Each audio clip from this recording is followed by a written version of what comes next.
Hello, everybody. Welcome into our latest live broadcast. It's the 12th of December, Friday, 2025. My name is Carey Holzman, and today, well, the bench is pretty cleared off today as we've caught up with all of the reviews, repairs, and upgrades that we've had, and we're waiting on some more stuff to come in. Now, Morrow has been busy the last couple of days reaching out to some previous companies we've worked with to see if they have anything else new that they'd like us to talk about in success. In fact, many of them did respond with items.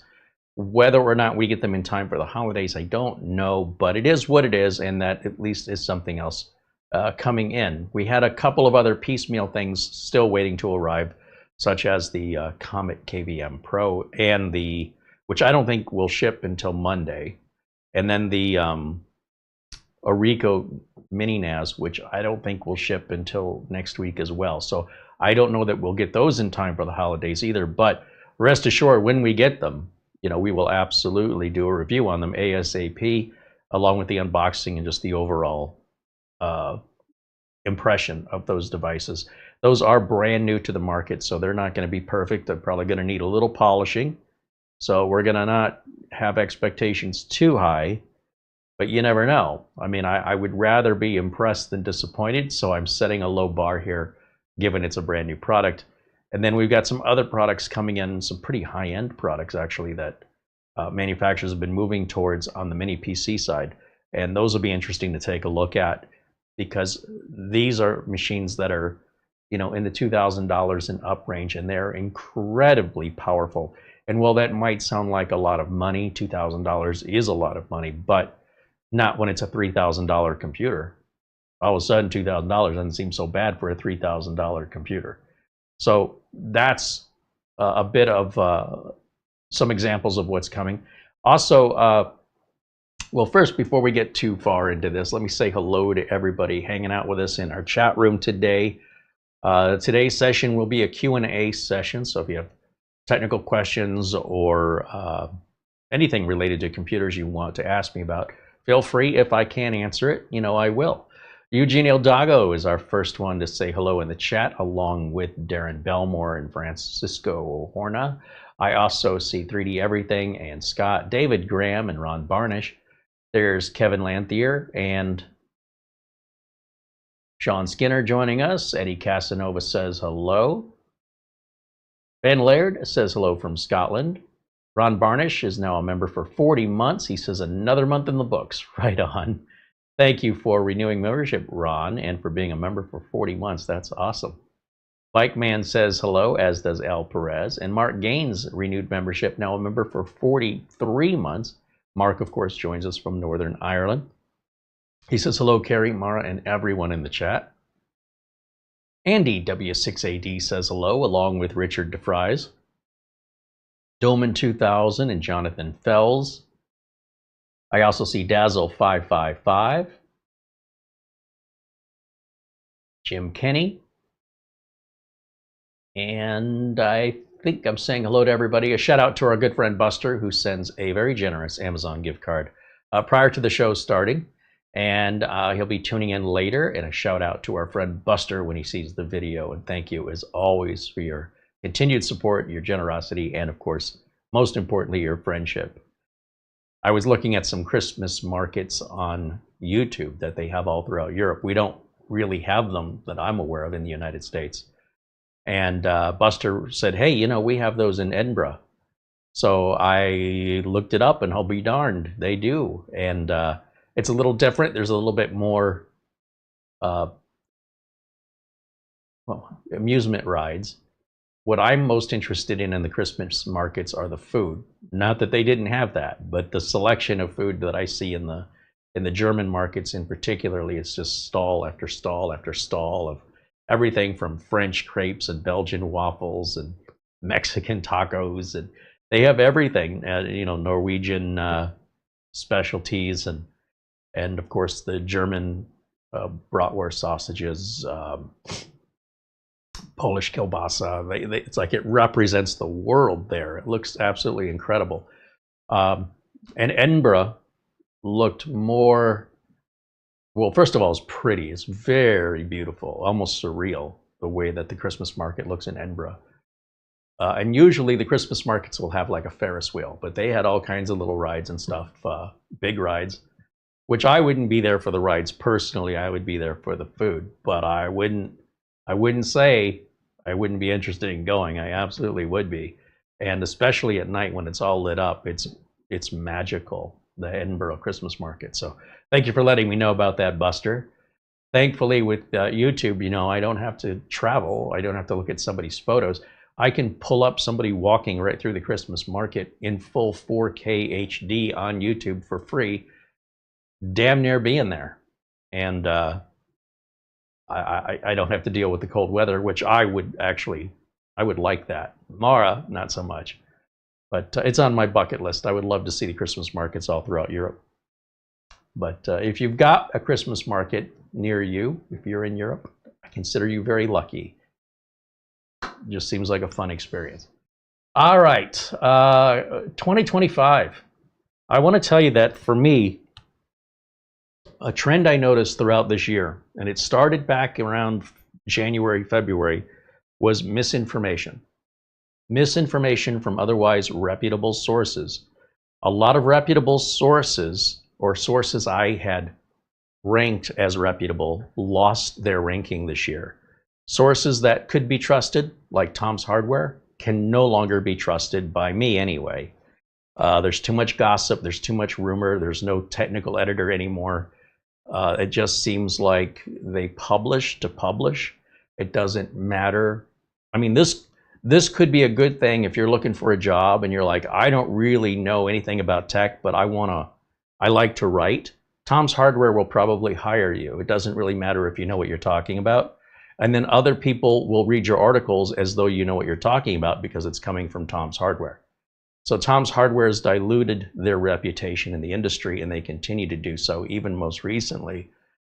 And so to give you some examples, back in January, there was some discussion about TP-Link routers that, you know, Congress was going to ban them.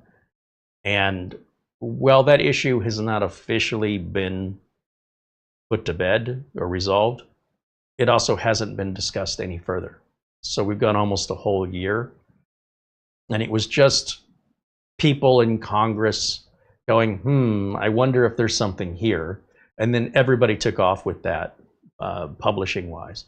And once a reputable publisher writes it, well, then everybody assumes it's true. And then, of course, all of the internet fear and clickbait starts.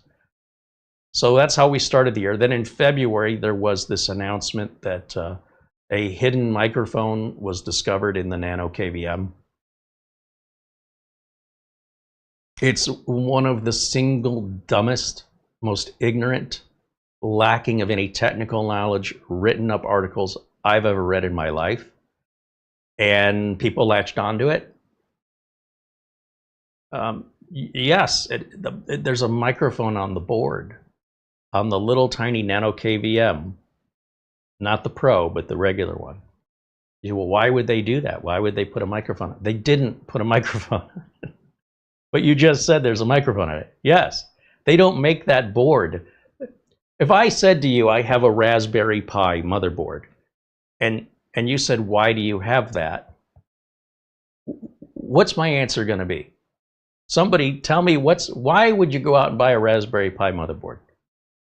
I'm building something. I'm a hobbyist, and I can take this board and I can make a camera out of it. I can control home automation. I can do anything I want to. This little Raspberry Pi board, if I'm a hobbyist, if I'm a modder, I don't have to put the board together. It's already pre-assembled, and then I just adapt it to whatever my imagination wants to create out of it. So the folks over at SciPede said, wouldn't this be a great idea? They have this little Lychee RISC-V processor, RISC-V, and it's already built. It's a project board. It's a development board. They've been saying it the whole time, and people don't listen, or they don't comprehend what they're writing. But that doesn't stop them from yelling about their ignorance and then scaring even more ignorant people that believe them and their nonsense. This is just February. So you go, oh, gee, why would SciPede just not remove the microphone? Because it adds to the cost. Why would you buy a Raspberry Pi? Why not just build your own? because it'll cost more. So the folks over at SciPete said, we could take this project board and turn it into a KVM, and we can sell it for like 40 bucks. 40 bucks.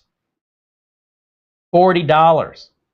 How can they sell it that cheap? Because someone else is making the board and they modify it, put the software on it, now it's a KVM. It's the cheapest KVM on the market for a reason. And that little board, because it's a project board, it's a development board, it could be used, again, you can use it as a camera, you could use it for whatever your imagination wants to use it for. It's a project board. And I think it's genius for SciPete to go, why should we go through the added expense of making our own board? They're already made. We buy them, a dime a dozen. They're super cheap. And we could just develop the software in a GitHub open source community. And now you have a $40 KVM. That's what it was when it first came out. It was like $39. Nobody had ever seen anything like it before. So the microphone wasn't being used. They didn't write any code to utilize it, and they didn't spend any money to take it off. And it's well documented since day one. That's what the board is. So if you have any idea of what you're buying, you wouldn't be upset by it. But the clueless people who have no idea what they're buying, who think they're so important that somebody wants to listen in on what they're saying, is some of the most preposterous disconnection from reality I have ever seen in my life. But then that's just February, because wait, there's more. What other lies, deceptions, manipulations, and clickbait happened since? What about the Windows update that breaks solid state drives? How about that? Not true, completely 100% lies, published by places like Tom's Hardware as though it were true.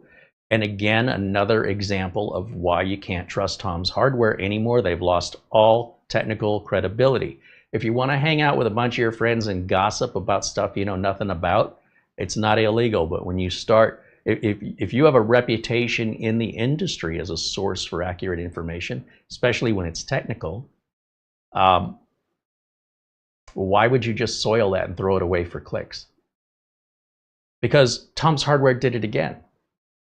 Last week, Tom's Hardware posted there's a microphone in the KVM. Does anybody at Tom's Hardware, were they alive in February? They're just now hearing about this. So guess what stirred up a hornet's nest? Tom's Hardware. And then because they have such a reputation, which I hope isn't going to last much longer, they cannot be trusted anymore. They are flat out liars or just complete incompetent. They're not journalists. They don't do what journalists do. They're gossipers and rumor spreaders and clickbait aggregators. That's all Tom's Hardware has become. I strongly recommend, if you want to go to Tom's Hardware, maybe go to The Onion instead. I think that's more useful, because at least The Onion's not being serious about their lies and gossip and rumors and clickbait. So this whole thing came up again. So now all these other media outlets and YouTube content creators are responding to, oh my gosh, they're spying on me because I'm so important and they want to hear everything I have to say, is the most ridiculous nonsense I've ever heard. Nobody knows who you are, and I don't even want to hear these people who are complaining. I don't want to hear them. If you're complaining that people are listening to you, I don't want to listen to you, because you're complaining that people are listening to you, and nobody's listening to you, and nobody wants to. How's that for putting it bluntly? This self-importance, I don't know where this comes from.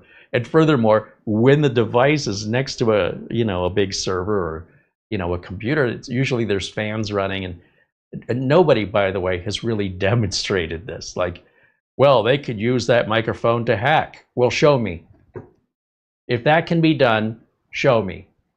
Because 999 out of 1,000 people that have that issue, it's in their head. They don't know how it can work. They don't know how.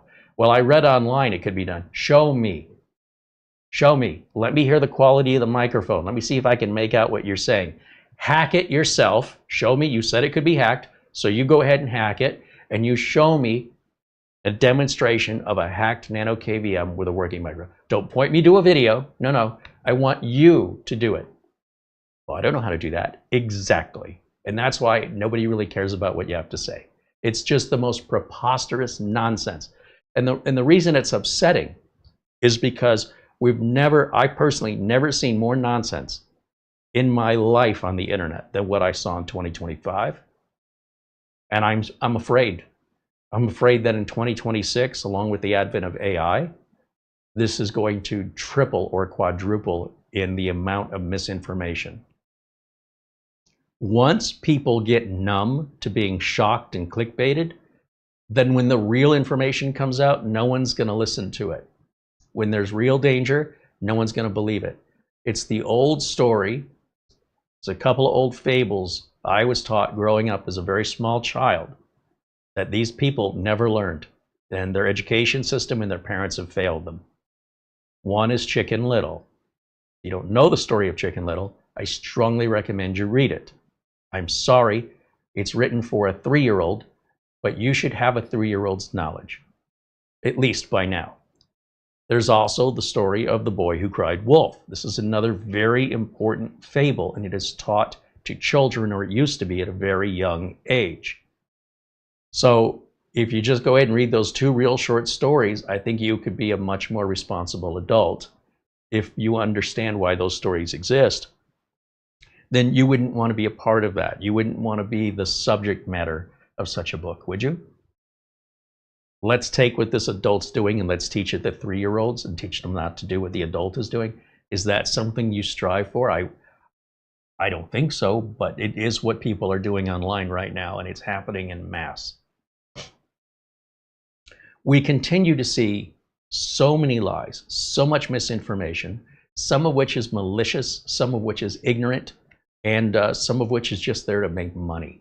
And again, with the advent of AI, even seeing it with your own eyes may not be real. It may be a very believable simulation that's created in a computer. So 2026 is probably going to be the year, I hope, that we start seeing the shift from the culture straying away from social media a little bit more, not absorbing so much of it. I'm aware of some Gen Zers who are simply not really using their phone as much anymore. There's anything in life you can get too much of, right? So if it's going to the gym, if you just keep going to the gym and that's all you ever do, there's going to be some side effects to that. And if you go outside and play, but that's all you ever do and you don't spend any time indoors, there's probably going to be some side effects to that. So everywhere in life, I strive anyway, and I encourage others to find balance. But sitting there scrolling on your phone for hours and hours like many kids do, well, it's not physically exhausting at all. You're just sitting on a couch doing nothing. It is very stressful to your brain to absorb this constant influx of information, and it tires out the brain. So somebody who hasn't done anything all day is completely and mentally exhausted. You talk to them and they can't process what you're saying. They've had too much information and they're effectively mentally shut down. And they're miserable. They're unhappy because most of what they're seeing is a lot of depression. A lot of things are depressing, and on top of that, a lot of it's fake. And they don't really have time to contemplate what they watched before the next thing comes in and the next thing comes in. And until they voluntarily put that phone down, do they finally get a break? Like, you couldn't pay me enough money in the world to sit there and do that for hours on end. Again, you can do it for 20 minutes, maybe even an hour, but then that's it for the day. We're done. Like, move on. There's other things to do. And I think these younger kids are starting to figure it out. And when I say younger kids, I'm talking people in their 20s that are starting to work and starting to have families.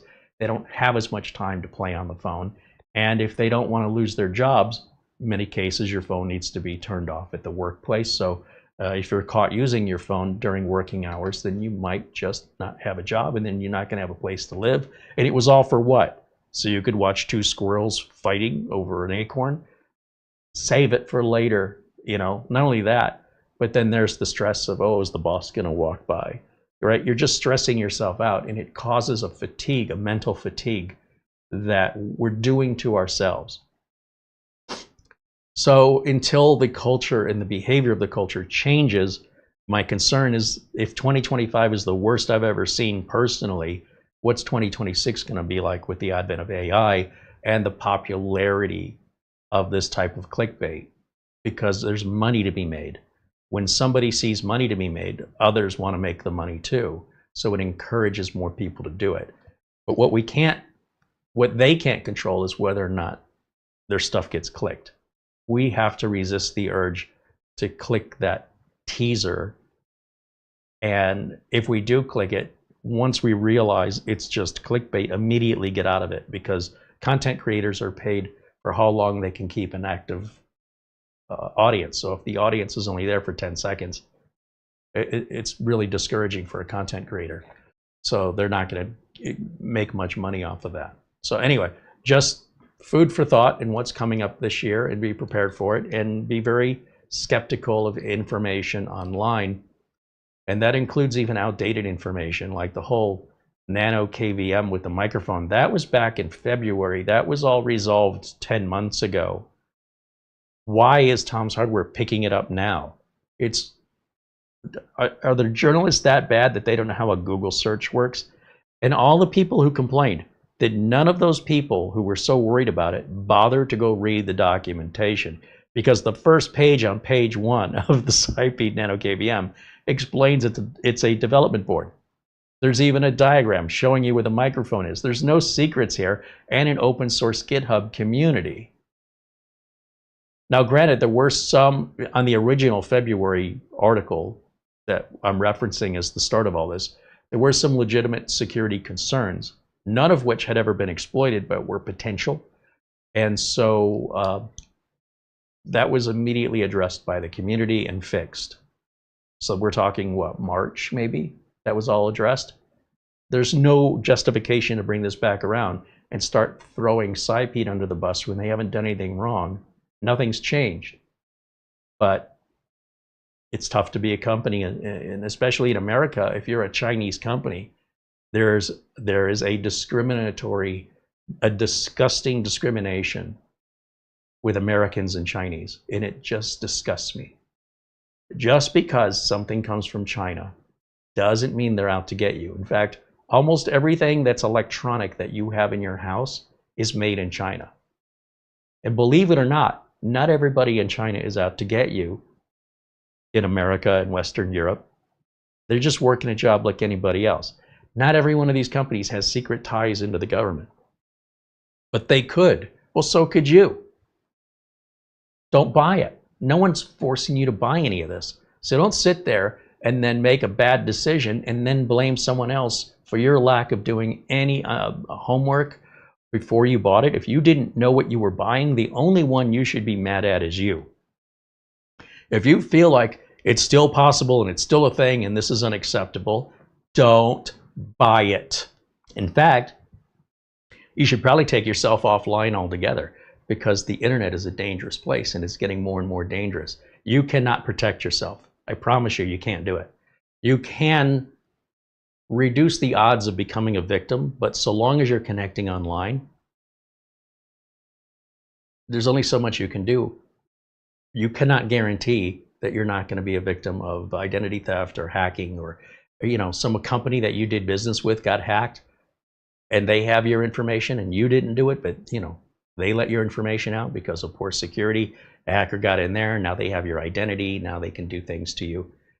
All I'm telling you is, if you live that life of paranoia, disconnect from the internet. Do not use the internet.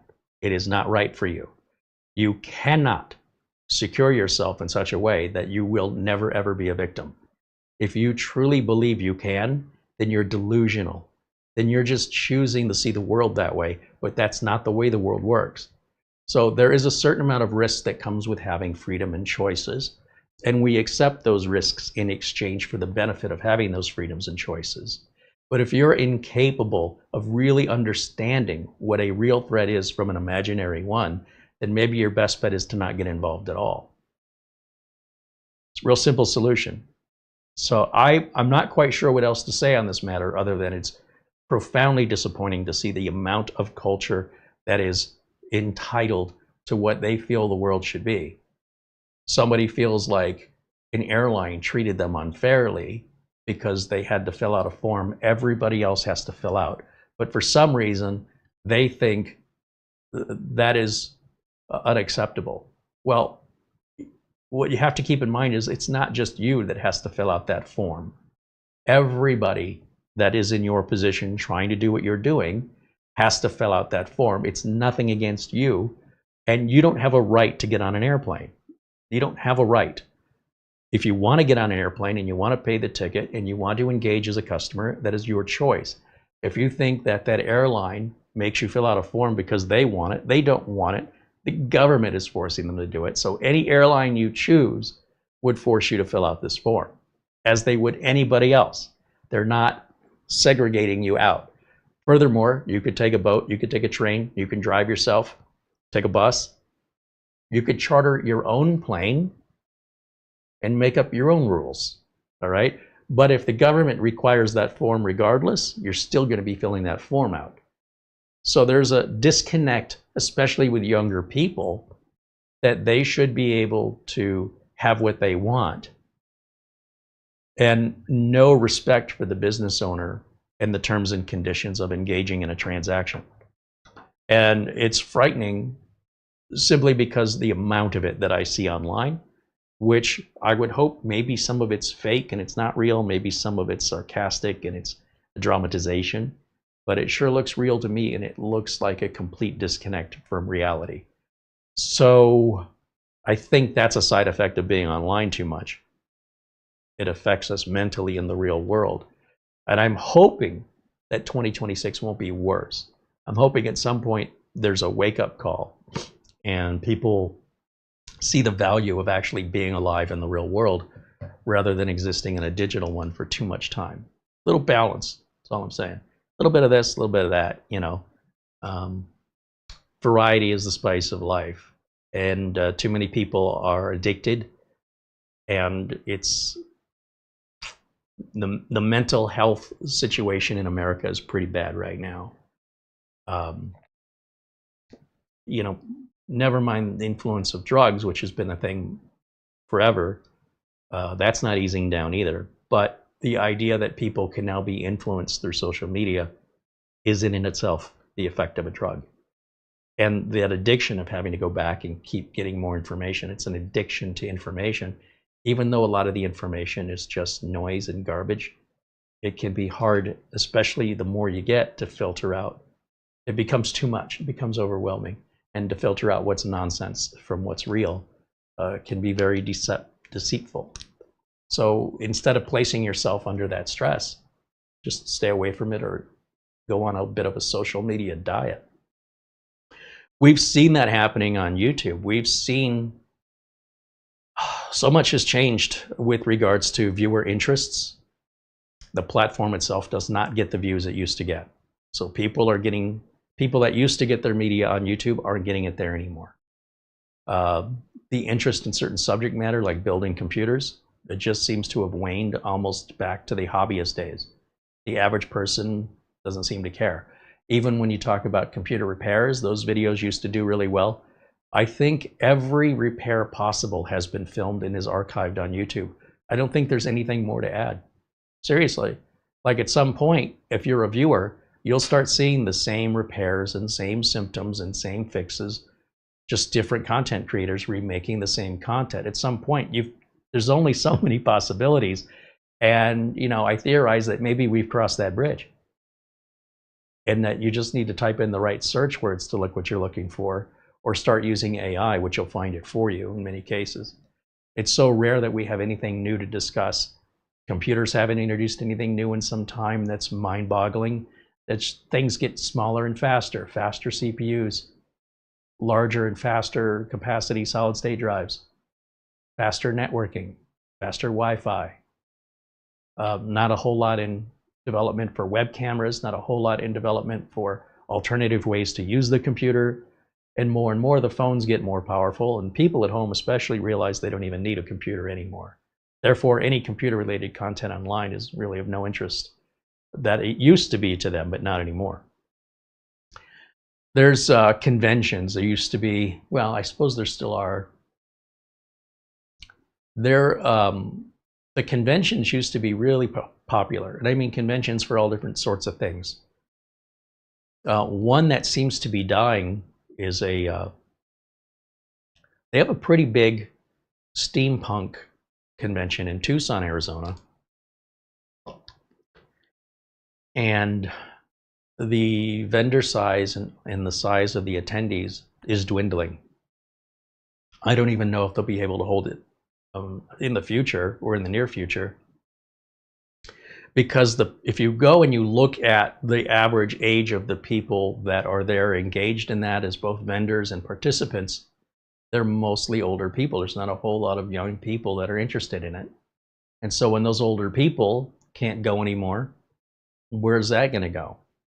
You know, they're already close to just not having a big enough audience to pay for a hotel. And it didn't help. I think last year, somebody was diagnosed with norovirus and they shut the whole thing down and told everybody to go home. Some of these people are die-hard steampunk convention goers that fly in from out of state. And if you were totally into steampunk and going to the conventions and you spent up and saved up your money to buy a plane ticket and pay for the hotel, only to be told within a day or two, you have to leave the hotel. You cannot stay here. We are concerned about this norovirus outbreak. We don't know if it's real or not, but just to be safe, you cannot stay here. And the convention's canceled. So all the vendors and all the money they spent, pack it up, go home. The people that flew in from out of town, go find another hotel, fly home early, not our problem. What kind of damage do you think that does for the next time they want to have that convention? It's one thing for locals to go, but for someone to make that investment, especially the vendors, once you've set that precedent, they're not making enough money, in my opinion and my knowledge, that they can afford that risk. And it's interesting just to witness this culture shift and to wonder where it's going to go. We have the big Consumer Electronics Show coming up first week of January, at the end of the first week. And it's been fading. And we'll see what the attendance is like this year. Don't get me wrong, it's always overcrowded. It's always overpriced, and there's always too many people. But I don't think it's going to set any new attendance records like it did years ago. I think the numbers are going to continue to dwindle. Maybe not overnight, but year after year, I think we're just going to see fewer and fewer attendees until such time that it no longer can sustain itself, just like Comdex did. So the question is not to bring you down and say, well, all this stuff is fading away. The question is to shift our vision to what's new. What's coming in to replace that time and attention, that money, and that interest? What is now taking up new interest with people? And I don't have the answer to that yet, but I hope to in 2026. I hope all of this starts to become clear so we can determine if we have a place in that world. My YouTube channel, as far as I'm concerned, is impervious to the whims and fickleness of the culture. As long as we have our members and as long as we have enough members to keep us up and running, the whims of YouTube and the whims of YouTube viewers have no impact on us. And I can't thank you guys enough that you don't have to worry. I'm not going anywhere. But if you guys leave en masse, then I'm just a guy talking to himself in a room, and it'll be time for me to switch over to something else as well, whatever that might be. I can't tell you at this point, but there's certainly in my head thinking of backup plans. And the easiest backup plan for me is to simply go knock on doors and get some more business IT work. There's plenty of business IT work. That has not changed. If anything, at least hasn't changed for the worse. If anything, it's become even more of an opportunity for work and to earn money. As businesses continue to grow and security concerns continue to grow, the complexities of maintaining the network start to become more than whatever they have. They might have somebody at the office that handles the easy stuff, but as the office grows, that person doesn't have the time or the technical knowledge to grow to that size the company is getting when they realize we need to bring somebody else in. And so there's always that going on, and more so now than ever before. With the price of RAM, storage, and even CPUs going up this year, We expect a massive decline in interest just in PC building overall. This may be the nail in the coffin because for the last 6 years, there's been no break. It's been one crisis to the next with regards to the video card shortages during the cryptocurrency mining fad. We went straight into the pandemic after that, which resulted in supply chain issues. And came out of that right into AI. So AI is buying up every graphics card, every amount of RAM, because there's too many AI companies, and the one who gets there first is the one who's going to set the pace and be the leader and make all the money. So you got about 8 or 10 big AI companies buying up everything they can, and 4 of them are going to go bankrupt before the other 4 will. And when those 4 go bankrupt, one of two things is going to happen. They're either going to get bought out by one of the bigger ones, making it twice as big, or they're going to file a bankruptcy and have the assets sold, and the people that were using that service are now going to use another service, and those services get bigger. Eventually, it'll be down to 2 or 3. So your big players are ChatGPT, Copilot, maybe XAI. I don't know about the other ones and with regard to their popularity, but they're all racing because it's still early in the race. They could become number one. That's expected to happen throughout 2026 and into 2027, meaning the price of RAM, CPUs, storage is all going to continue. It's projected anyway that it's going to continue to go up next year. So if the interest in and of itself was waning, that again may be the final nail to the coffin, which is that now it's even too expensive to even consider for most people. Gaming-wise, things have slowed down with regards to Xbox, with regards to PlayStation, and even Steam machine. It's just a whole lot of sadness, a whole lot of disappointment, and it's not unrelated to AI buying up all the RAM and storage and graphics cards they can get their hands on. That makes those consoles and those gaming machines 2 to 3 times more money. So once again, we're back to you can't afford it. So what are people going to do? And this is the part I'm excited towards in 2026, is to have an introduction to new ideas and new concepts, because quite frankly, a lot of this has gone long in the tooth and it's time for a change. Whether or not you wanted it doesn't matter. Nature has a way of balancing itself when people refuse to. And I think this is nature's way of setting the world right again, or at least balancing it, countering it. Could be for worse, but usually in the long run, in my life, what I've witnessed is that nature usually takes care of itself. Maybe not in your benefit, but overall for the world. But we'll see how that works out. It's just my theory. But we have no control over it. Whatever's going to happen is going to happen. And when the culture shifts, I'm just fascinated by watching it. Be like, oh, I might just be on board with it. I might say, hey, that's a great shift. Let me be a part of it. And if so, then there could be some expansion here on the YouTube channel in that regard.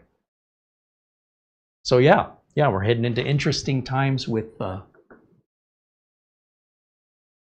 technology and where we're at in this current state of era that we're living in right now. And it may not be bad. It may be the best thing that ever happened. So don't for a minute think that I'm sitting here, crying doomsday.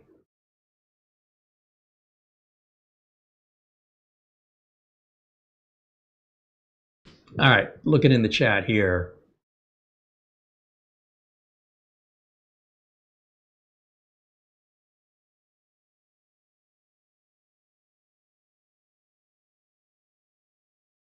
There's Buster. Hello, Carey and Mara and everyone in the chat. Temperature in Edinburgh right now, 43 degrees Fahrenheit or 6.1 degrees Celsius. Thank you, Buster. Good to see you, my friend.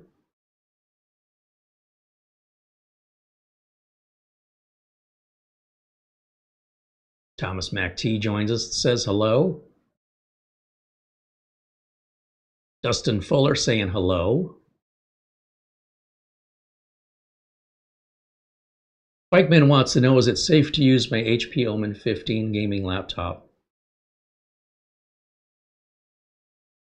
It won't hold a charge hardly at all anymore. The 10th screw will not come out. I guess local shop soon for replacement. Yeah, I don't know. I mean, I don't know what's going on with your laptop, so I can't tell you if it's safe to use or not. I would presume it's safe to use unless, you know, it's getting extraordinarily hot, smoke is coming out of it, you know, because if it's a bad battery and that battery should catch fire, I have no way of knowing if that's going to happen. More than likely, you're okay. I just would not leave it plugged in overnight. So long as you're, it's like walking away from a stovetop that you've left on. It's just a bad idea. Stick around, you know, as long as you're in the kitchen and you're keeping an eye on the oven or the stove to make sure nothing's burning.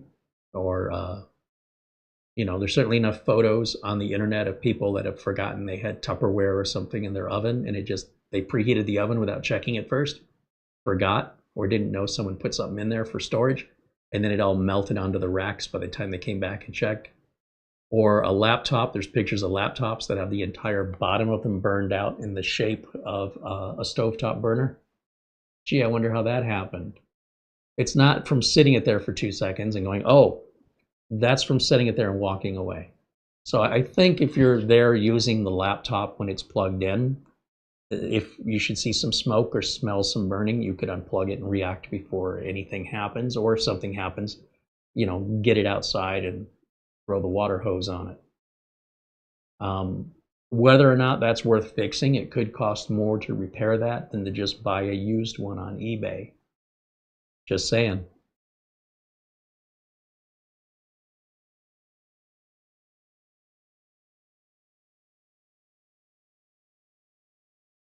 And he says the guy that does NAS Compares just did a great expose of the Nano KVM microphone Bofara.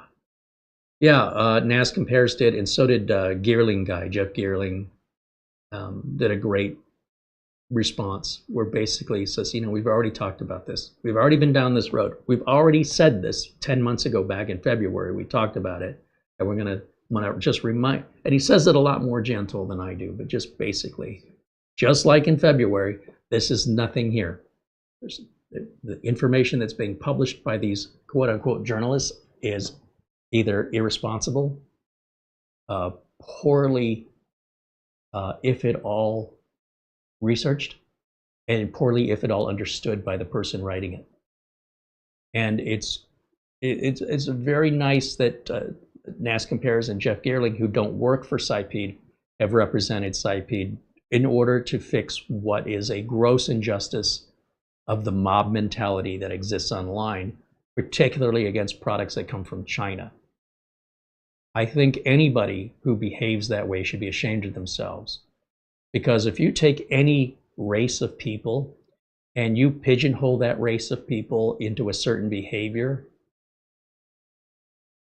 well, it just has World War II vibes all over it for me, and we should rise above that. And if you can't rise above it, keep it to yourself. It's disappointing to see grown adults making, like, if you don't know better at this age than to not pigeonhole an entire race of people as all being the same, you're just asking for somebody to do that right back to you, man, and you deserve it. They don't, but you do. So give what you want to get in this world. If you want kindness, give kindness. And if you want to be judged for who you are instead of what you are, then judge others by who they are and not what they are. So I tell people, if you're watching us live, we'd love to have you in the chat room. We don't care about any of that stuff. We only care that you're nice. Because it doesn't matter what anything else is. Your race, your age, your religion, your gender, how smart you are or how dumb you are, none of that matters to us. We just want you to be nice. Come on in and say hello. We'd love to have you in here, as long as you're nice. And you will get back nice in return, tenfold. Some people just don't have it in them. They're sick. They have mental health conditions that remain untreated, and so they lash out rather than seek treatment. And the best thing you can do is, like anybody else who's sick, stay away so you don't catch it. But you know, we don't care about any of that stuff, and nor should anybody, right? If you're a nice person, if you've got this attitude of everybody's always out to get me, and it's always the Chinese people first and foremost, man, we don't want you here. You're not welcome here. And it wouldn't have to be Chinese people. It could be any group, any religion, any gender. If you behave that way, I don't want anything to do with you. You're sick, and I hope they make a vaccine for it someday. But in the meantime, we can at least create this safe space where everybody knows they're welcome, so long as you're nice. It's that easy. But you'd think that was a high bar, and it might be for some people to exhibit a little courtesy and consideration. And if so, well, they have the choice to live that way, just not here. Elijah 52 Dickens joins us and says hello.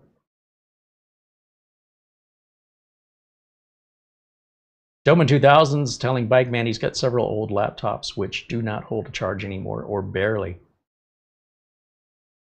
And that will shut the laptop down if power is lost. But unless the battery swells, I see no big issue. Yeah, well, and that's the problem, right? Does he know if the battery's swollen or not? Is the screw he can't get out a part of the cover, or is the screw he can't get out a part of the battery? If it's part of the cover, he can't even see the battery. Hence, is it safe for him to turn on? How would we know? Usually, not always, but usually before a battery catches fire, it'll swell up.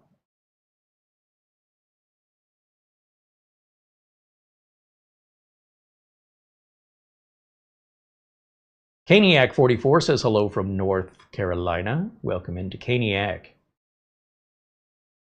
John Williams joins us and says hello here in the chat room. Joe Bush 79 with a $4.99 super chat says, I just built my second computer last weekend and I'm now gathering parts to upgrade my 2020 build. Yeah, best to do it now while you can still pay a reasonable price.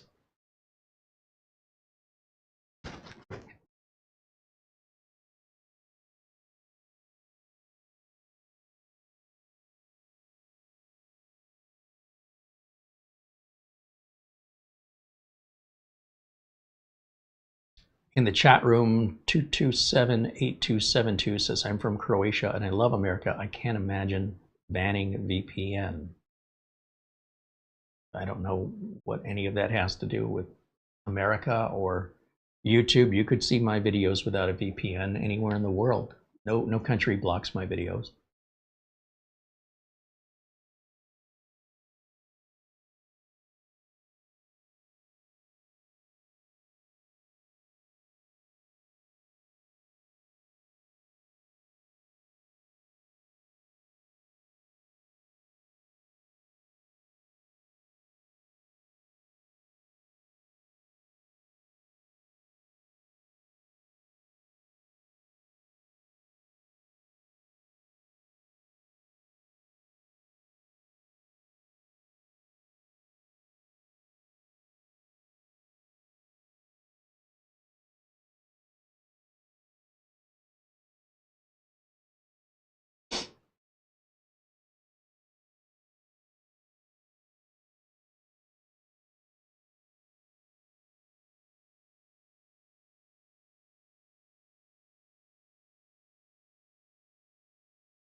David wants to know how Mitch is doing. Mitch is back from Hong Kong. So this year's vacation is over. He spent some time in Seoul, South Korea, and then over in Hong Kong, about a week in each location. And apparently Seoul, South Korea is a pretty miserable place to be this time of year. A lot of things that I see online, I said, hey, you know, you need to go to the food markets. It's always me and the food. He's like, there are none. They're all closed up. It's too cold. I'm like, oh, man. And you should go check out this island. They have a couple of islands there. Well, yeah, they do that kind of in the summertime. You really don't do that nowhere. Oh, I didn't realize how much of what people show on YouTube about things to see and do in South Korea is filmed mostly in the warmer months. So I was like trying to offer him some suggestions, and I'm like, well, you got to find some Korean fried chicken. You got to at least do that. But then he went to Hong Kong, and the weather was much nicer in the 70s, and a lot more, he said a lot more English-speaking people, so communication was a lot easier for him. And from the pictures that I saw, it looked like there was just a lot more activities happening there. But of course, that would make sense with the weather. So yeah, who knows where he's going to go next year? But you know, Mitch, along with myself, we're like, you know, these Phoenix summers, they're just too much. And the older we get, the hotter it's also getting. That combination ain't working out. So it's not like you're saying I want to leave Phoenix forever, but geez, June, July, August, July and August particularly, or even August, September, if you can get the heck out of Phoenix, and that's the time to travel, to go somewhere where temperatures aren't. I mean, temperatures that time of year worldwide, generally speaking, are going to be pretty hot and humid. But at Phoenix, it's an extreme. And Mitch and I agree. Like, I don't know if I can take another summer like this. It's brutal. You get day after day after day, month after month after month of 100 to 117-degree weather, and it sets new records. The warmer temps, they start earlier. They used to start maybe in sometime in April, May. Now, it wouldn't surprise me if we hit a 100-degree day in March. I don't think we will, but give it time. And then what's worse is how long it stays hot. You're like, well, it usually cools down in October. It didn't cool down until mid-November here. It wasn't just last month that we started getting temperatures below 80. That usually happened in October. Then you wonder, well, maybe we'll have a longer winter. Well, not if the summer's starting earlier and lasting longer. But we'll see how it goes. And in the meantime, the weather's fantastic in Phoenix right now. This is the time to be here. It's beautiful outside. If anything, it's a little bit warm, but it's high 70s, 78, 79 degrees Fahrenheit. It's great weather to have the windows open and let the air blow through the house, and we don't get much of that here. It's either too cold or it's too hot. My joke is we have 2 weeks in the winter and 2 weeks in the spring, or 2 weeks in the fall and 2 weeks in the spring that we can open the windows. That's an exaggeration, of course. We have more than that, but it feels so short.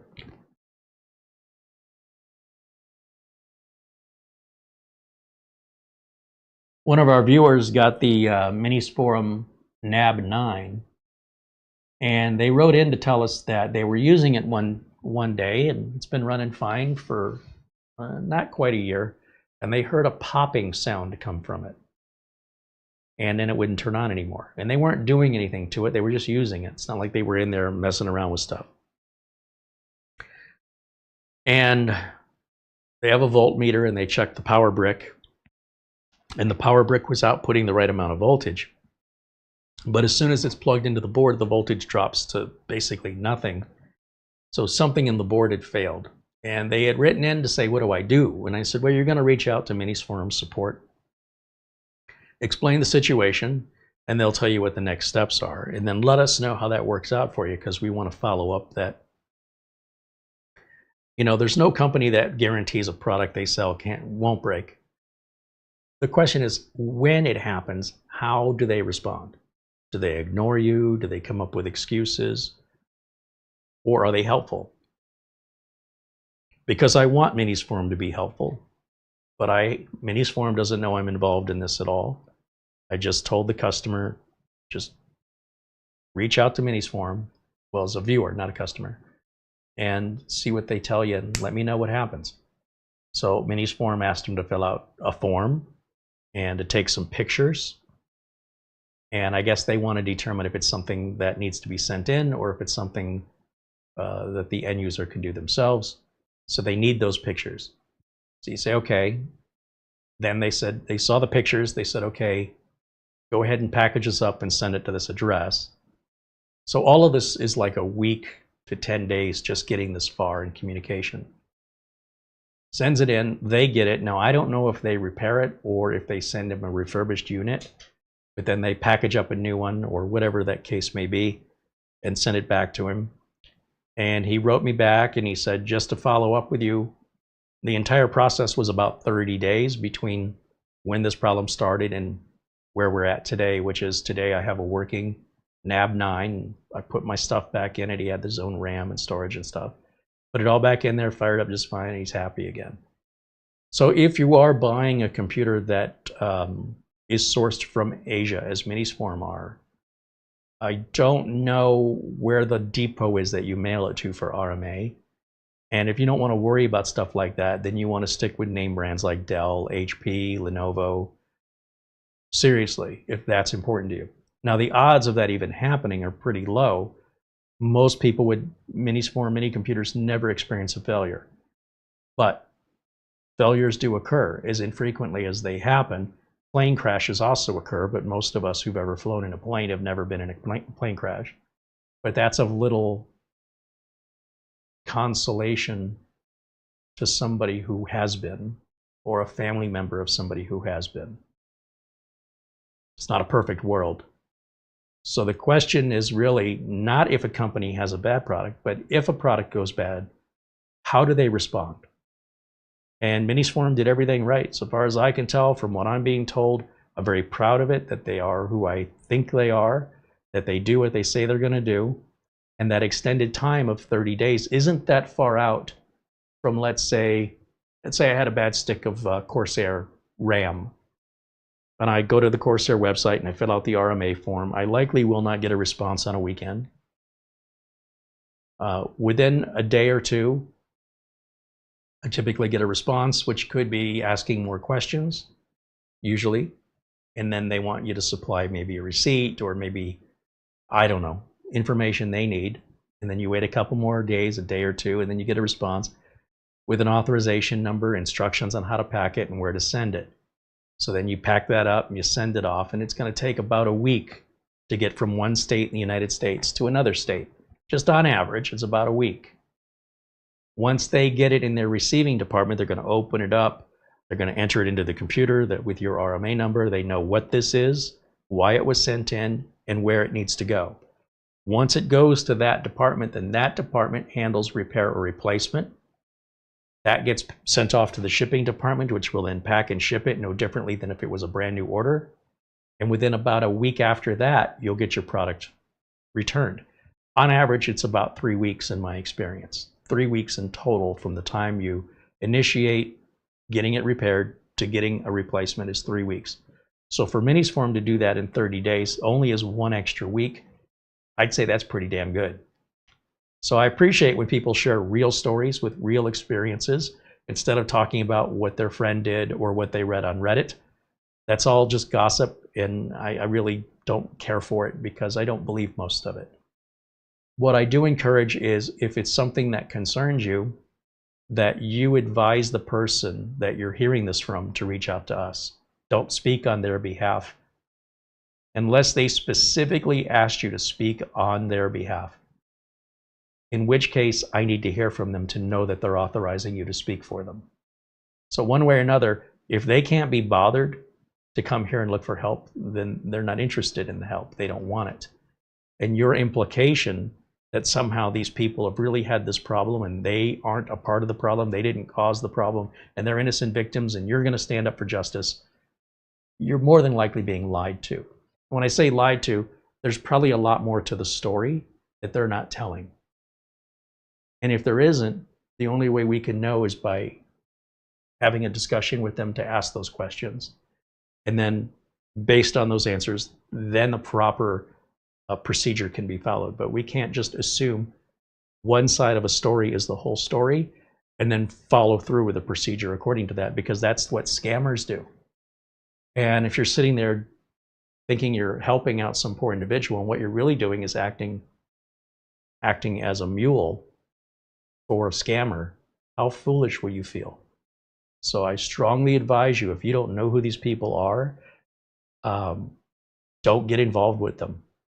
In many cases, your kindness will be used against you, even at the very least to make you look like a fool in front of everybody when it's found out, or at the worst, they get you to do something for them that costs you money or time that you feel like this is the right thing to do.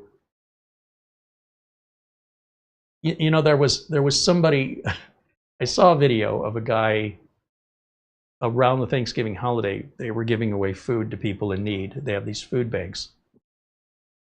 And he's panning his camera across the cars in the food bank. Like, if you're so desperate that you need somebody else to provide you with food, why are you driving a Porsche? Why are you driving a $60,000 Cadillac at the food bank? And so the food bank, they don't care what your reason is. They don't ask you to verify you don't have any money, show me your checking account. Nor do they judge you based on how brand new your car is. But you'd think, logically, that if somebody were truly hurting where they couldn't buy food, they wouldn't have a new car, regardless. You'd expect, you know, these beaters that are barely running. Anyway, I said so my comment on this video was like, look, who's the idiot? You're complaining that people are pulling up in nice cars who clearly have the money for these cars, but they claim to not have the money for the food. Well, if somebody else is willing to give you food for free, no questions asked, why not take it and use the money you would have spent on food to go buy a nicer car? No law against that. But clearly, some amount of what was going on in that parking lot was just people taking what they could get. And the people who truly needed it were also there, but it's hard to tell them apart. And this is the society that we live in, where you try and do something nice for people in need, and there will be people that claim to be in need that just want free stuff because it's just greed. And because they're not breaking any laws and there's no verification, there's no downside. You'd have to be an idiot from their perspective to not take something free. They're offering to buy you dinner and all you have to do is go pick it up. Why would you, even if you're swimming in cash, even if you've got more cash than anybody else on the planet, why spend it? They're going to give you a free meal. Just go over there and get it, and then you can keep more of your own free cash. So I wasn't surprised. I saw that. I went, yeah, that's the people who are being honest and saying, you know, I'm not going to go get that free meal, that's for people in need, are being laughed at by the people who are being dishonest, going, you're an idiot for not taking what's offered. You're a moron. In such case, I'm happy to be a moron with ethics. But that's how opposed those two attitudes are. One is you'd be stupid to not take it, and the other is you should feel bad about yourself for taking it. They're like, when I feel bad, if somebody wants to give me something, why? You'd have to be a moron to not, it's free, just come get it. The hell's wrong with you? Not doing anything wrong, maybe not legally. Bajan Guy says the temp here in Northeast Ohio, 31 degrees Fahrenheit. About to get much colder as the temperature will be in the teens this weekend. Ooh, it does sound cold. Rick Lakes joins us and says hello. Welcome into Rick Lakes. Michael Lavelle says, my motherboard RMA took 12 days out to back. Does that include the time you spent filling out the form, getting the response? Or are you talking about once you had it packed and shipped, it was 12 days after that? I'm talking about the entire process from contacting the company, waiting for a response, providing the information they requested, if they did request more, until you got your RMA and your RMA number was authorized. Some companies still authorize the RMA right away. Depends what the problem is and what the product is and where the company is located. It's an average of about 3 weeks in my experience from beginning to end. But obviously that's just an average. Some people maybe 4 weeks or 5 weeks. Some people, you know, they could be in a situation where you can do cross ship, where they might offer you the ability to go ahead and have a product sent to you right now And if they don't get the product you're returning within a certain window of time, they're going to charge your credit card to pay for that board they sent you. So usually there's a credit card on a cross ship. And so long as you send back, you know, and you do what you say you're going to do, they don't charge the card. But if the deadline passes and they haven't received the bad product, then you're just billed as if you bought a new one. Either way, they're okay with it. But that can result in having a much faster turnaround time, like within the same week.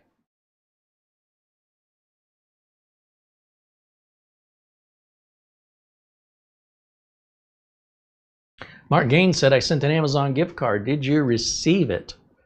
Well, you know, I haven't checked the phone this whole time.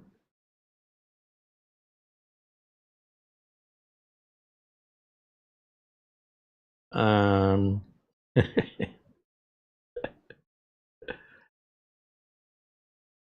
course, we have our gift card from our friend Buster. The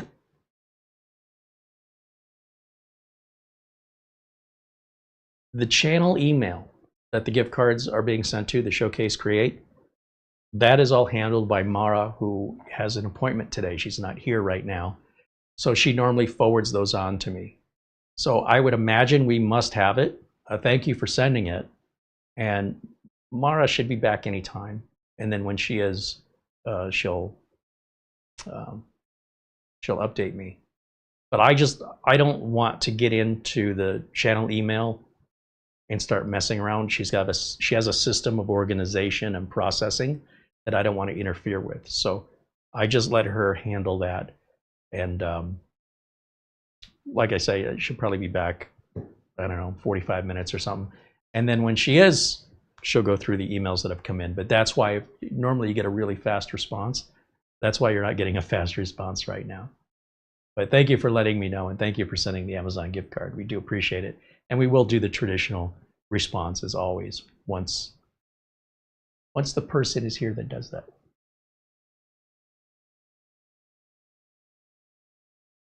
Luke Greenia said temps are dropping fast in Vermont, 15 degrees Fahrenheit. Ooh, that is cold. Michael Lavelle said, yeah, the whole process, even with a fix I had to pay for. And what company was that?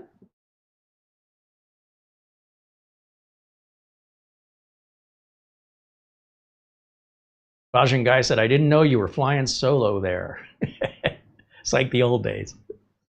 Well, you know, there was a period of time where we really needed somebody behind the scenes to handle the chaos and corruption that was happening in our chat room. The bots, the spammers, the troublemakers, the losers, the incels.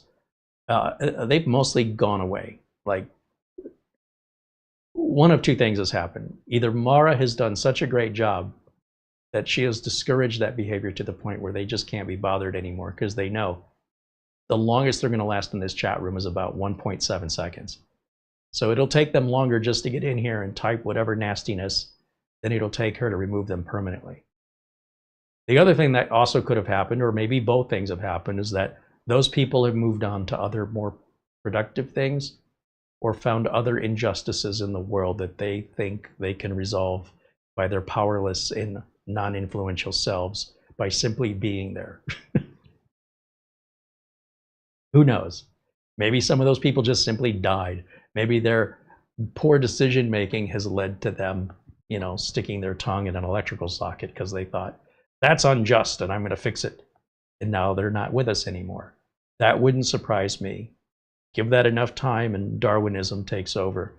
So I don't know why exactly, but I'm certainly happy, much happier to be doing the live public videos. Still, nothing compares to the members only videos, but for the most part, our public videos have been very well, the community within and the new folks that have joined us have all been embracing the community instead of trying to take it apart. And of course, that makes it much more rewarding for me and makes me want to do this more versus the other way, which is very discouraging. And you say, at some point you go, look, I'm only going to make videos for members because I'm so tired of babysitting other people's children. And that's all it is. I'm just babysitting when it comes to those kind of people. And it's insulting to me to have to babysit them. and they feel insulted that I'm saying I'm babysitting because that's what I'm doing. And when you call them out on it, you know, Mom, I don't need a babysitter. Clearly you do, and it ain't me, because I'm not making enough money to babysit you. That's the discouragement on making the public videos. However, as I mentioned, the last year, it's been better than it's been like in a long time. We don't really see the spammers. We don't really see the bots anymore. And every once in a while, some clueless person who just never got the memo tries some nonsense they think they just made up, and they don't realize we've been through people like that so many times now. These are the people we're pigeonholing, and we're saying if there's a discriminatory practice that we exercise here, it's identifying people that are jerks and then immediately punishing them. But they have to first prove that they're a jerk. We don't just see a name in a chat room and go, that's a jerky name. We don't do that. But once that behavior is exposed, it's a zero level tolerance to it. And it's very difficult for me to do that when I'm doing a live show, to have that unnecessary distraction. So for Mara to do that has made this so much more pleasant for me. And now we've reached a point where, yeah, she can go to appointments and be away, and we can do the show, and you wouldn't even know she wasn't there because we're not having to constantly kick people out like we used to, which is great. It's great for all of us. It's great for our community. And it's certainly a lot more rewarding for me.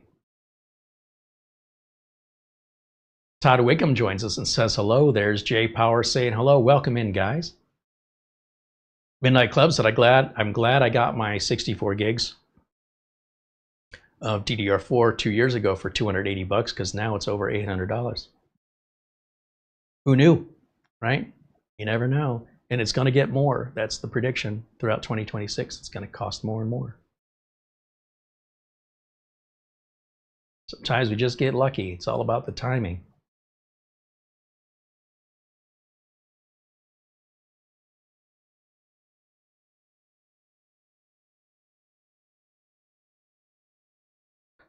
Scott and John Williams talking about the whole food donation place. It said the person in charge of St. Vincent de Paul and the Ronald McDonald House in town here are both in jail for embezzlement over $100,000 each. And then John Williams says, I did hear about that, and now they're going to get their free meals. Yeah. See, you get what you give is all I'm saying. It'll catch up to you. May not catch up tomorrow, but it'll build an interest. And when karma comes a calling, boy, that's not going to be fun for them. Some people think, well, karma hasn't happened, so it doesn't exist. Oh, no. No, that's instant karma. That's a different thing from karma. And I've lived on this planet long enough, and I cannot explain it, but karma absolutely exists. And you give it time and just leave it alone, and it'll take care of itself. I can't explain it, but nobody seems immune from it. If anything, it just hasn't been enough time yet. And don't worry, the longer it takes, the more interest and penalties are going to build. So it's not like they're getting away with anything. They're just building their karmic debt. And it will come calling.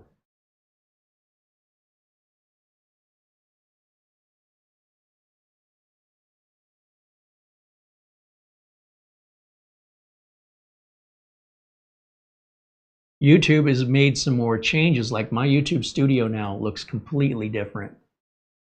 And I'm sort of struggling here with this new interface.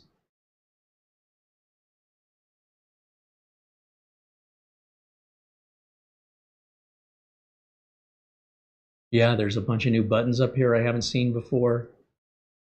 I do feel like YouTube's getting desperate too. And YouTube will sit there and boast about how great they're doing. And, you know, we're looking at numbers, financial numbers. Time magazine named the CEO of YouTube CEO of the Year, which tells me that the journalist who writes for Time magazine has no idea what a YouTube CEO is supposed to do, or a media CEO. in that the CEO running YouTube has no background or history in being a CEO of a media company. So a guy interviewing another guy about something they both know very little about and praising what a great job he's doing. That's great. Great journalism there to not actually talk to the content creators and see how they feel about the CEO. So probably some political things happening there to be on the cover of Time magazine.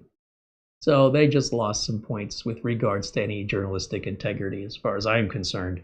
Not that I've really seen a Time magazine in years, but the level of disappointment I have and the lack of due diligence on behalf of that journalist, it's just a puff piece.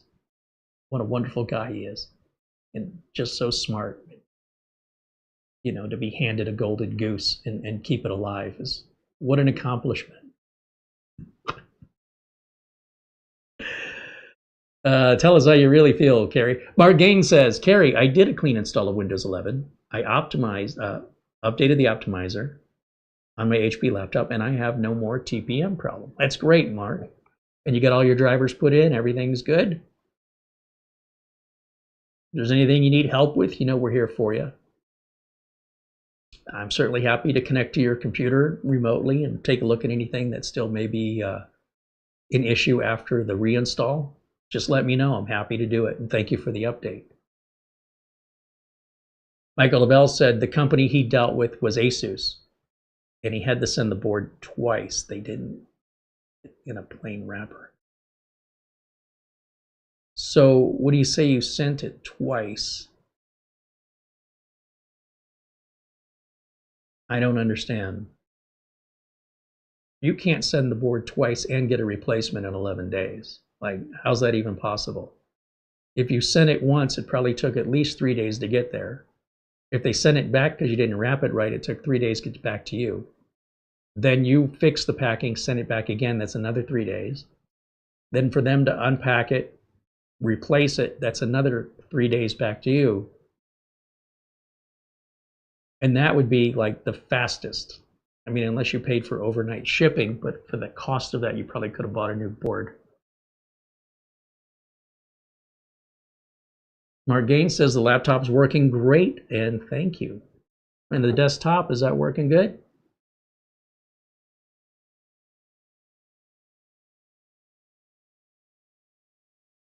I truly love helping people fix computer problems. What I don't like is helping people fix other people's computer problems. In other words, so let's say you're in the chat room and you're having trouble with Windows networking. You say, how do I do this? And I can ask you questions. What kind of computers are you trying to network? What are you trying to share? Is it a printer? What is the computer? Is it on Wi-Fi? Is it on a wired network? What's the printer? Is it USB? Is it networked printer? What's the make and model? And with this information, I can help you. 100% of the time, I can help you. What I don't like is when somebody says, I have a friend of mine, or I was reading on a Reddit or on an online forum, this person's having this problem. How would you solve it? I would solve it by having that person reach out to me. If you truly want to help this other person, say, listen, there's a guy named Carey Holzman over at this YouTube channel, but he won't help people in proxy. He's going to help you directly, but he's not going to force help on you. Nobody's going to force you to go ask him for help. But we're not going to ask him for help on your behalf because he will not accept that. And in my experience, the people that are complaining that you're trying to help, they don't want the help. I cannot tell you in my career how many times I've gotten a phone call. My neighbor has a computer. Are you still fixing computers? I go, yeah, of course. Well, my neighbor's having an issue with his computer, and he's been complaining about it for like 2 weeks now. He said he's had it at all these different shops. Well, what kind of computer is it? I don't know. Well, what's the problem? Well, I guess it's doing this or it's doing that. Yeah, but under what circumstance? I don't know. Does that sound like the reason I'm calling and seeing if you're still doing this is I was thinking of giving him your phone number. But before I did that, I thought I'd check in with you that you're okay with it. Well, of course, that's what I do for a living. Not only do I want you to give him my phone number, I appreciate it. Thank you. Okay, well, his name is Bob, and if you hear from a Bob, you'll know who that is. Wonderful. Okay, well, how's everything with you? Oh, everything's great. Thanks for asking. It was great talking to you. Likewise, will you take care? Thanks, you take care too. Click, click. Never another phone call. That person they're talking about never calls me. Maybe one time out of 75, that person will actually call me. What that neighbor did is more for that person is more than that person was willing to do for themselves. Because it had cost them nothing. Like if they're worried Carey's going to charge me too much money, he didn't even ask. Maybe I would have done it for free. I don't know what the problem is. Maybe I just had to tell you to click a button. I'm not going to charge you for that. So who knows what they're thinking? That's my point. You don't know. So the best way is to, if you really want to help people, is don't help on their behalf. Point them in the direction of where they can get the help. If you think I have appendicitis, maybe it'd be best if you think my symptoms warrant visiting a hospital, that you advise me you should go to the hospital. This is more serious and you could die from this if it's what I think it is. Are you a doctor? No, but I've seen these symptoms before. Okay, now whether or not that person goes to a doctor, you have no control over it. Right? You could offer to drive them there. Hey, listen, if you're having trouble getting to the hospital, I'll take you myself. Find out how many people take you up on that. Your heart's in the right place, and there's nothing wrong with offering, but that's where it's got to stop. At that point, the ball's in their court. It's their choice. It's their life. It's their problem. You do all you can do, and that's it.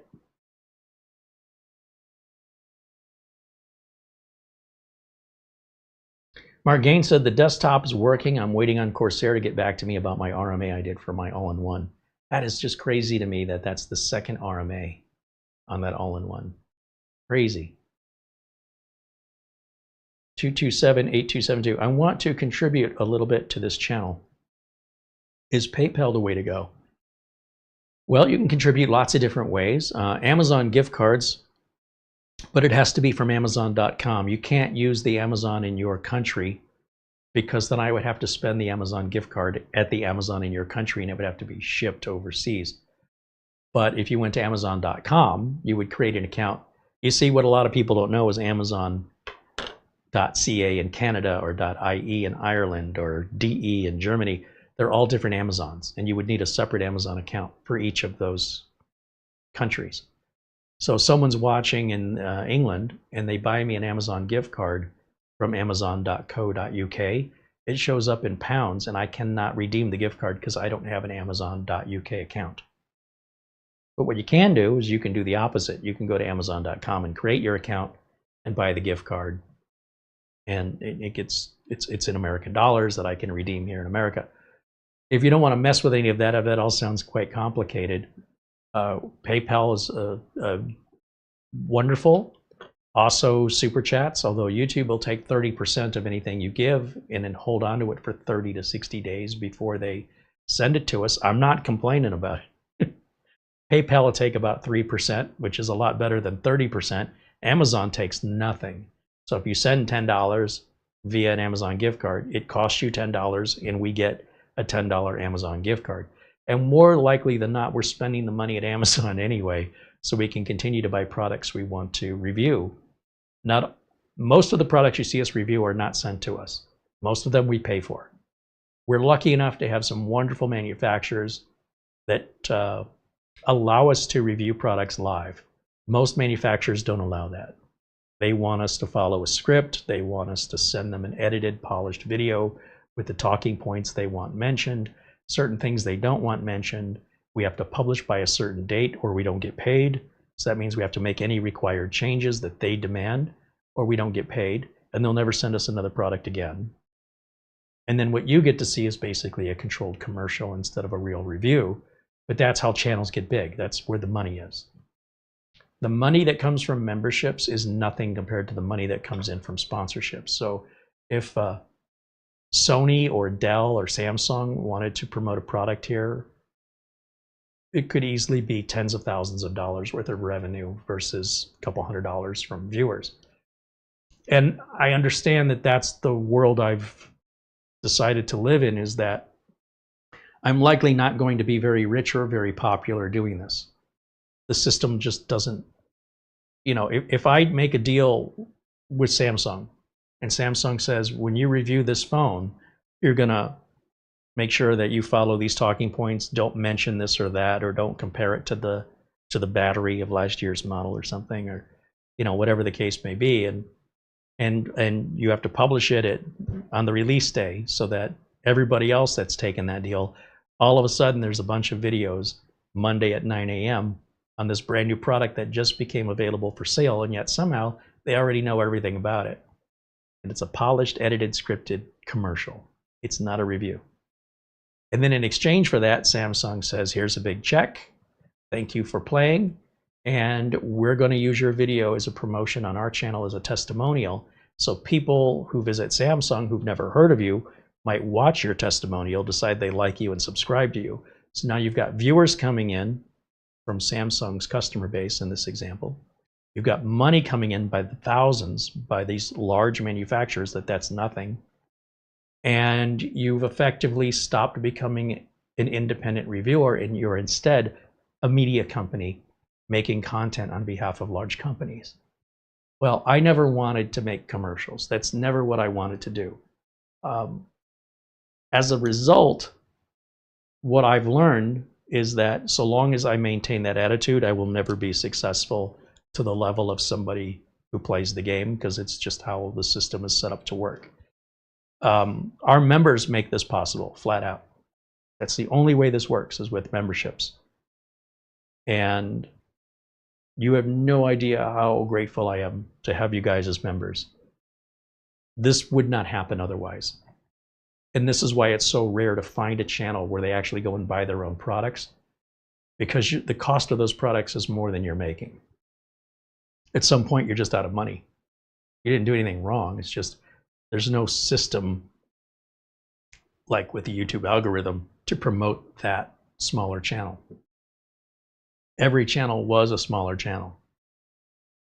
But if you don't play the game the way they want it to be played, you're never going to be much bigger, or you're not going to have that explosive growth. And we have no control over it. That's just how it's done by those decision makers. And unless we're the decision makers, the same rules apply to us that apply to everybody else on the platform. And so if we're going to stick to our morals rather than play the game they want it played, then we're not going to see the level of success of those who play the game the way they want it to be played. Not that that's a guarantee of success, but you're much more likely, if you do what they want you to do, they'll give you what you want in return. And we have links to PayPal and Amazon. And then, of course, there's Super Chat here that you can use as well. So, and it's really not so much about how much is taken from YouTube or how much is taken from PayPal or how much is contributed. It's just the idea that it all adds up, and we appreciate even just the thought of it. And we can't thank you enough for it. That continued support is what's keeping us on air. And that's, oh, by the way, that's been the case for about 3 years now.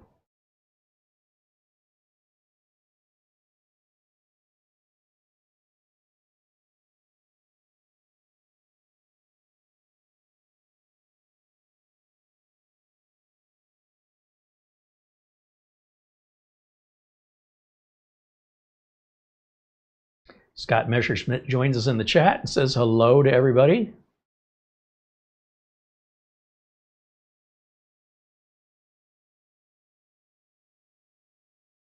Crayon says, thank you, Carey, for what you're doing. Well, thank you for appreciating it and for being a part of it.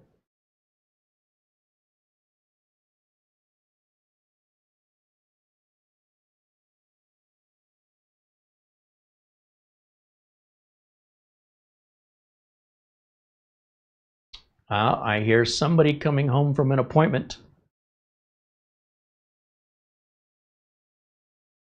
Mark Gaines was asking if we got his Amazon gift card.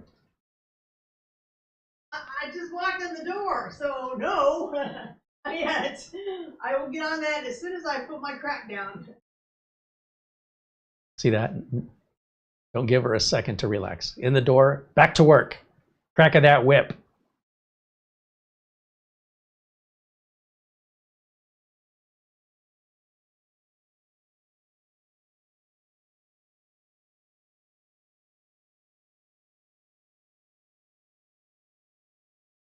The greenie says hello to Mara.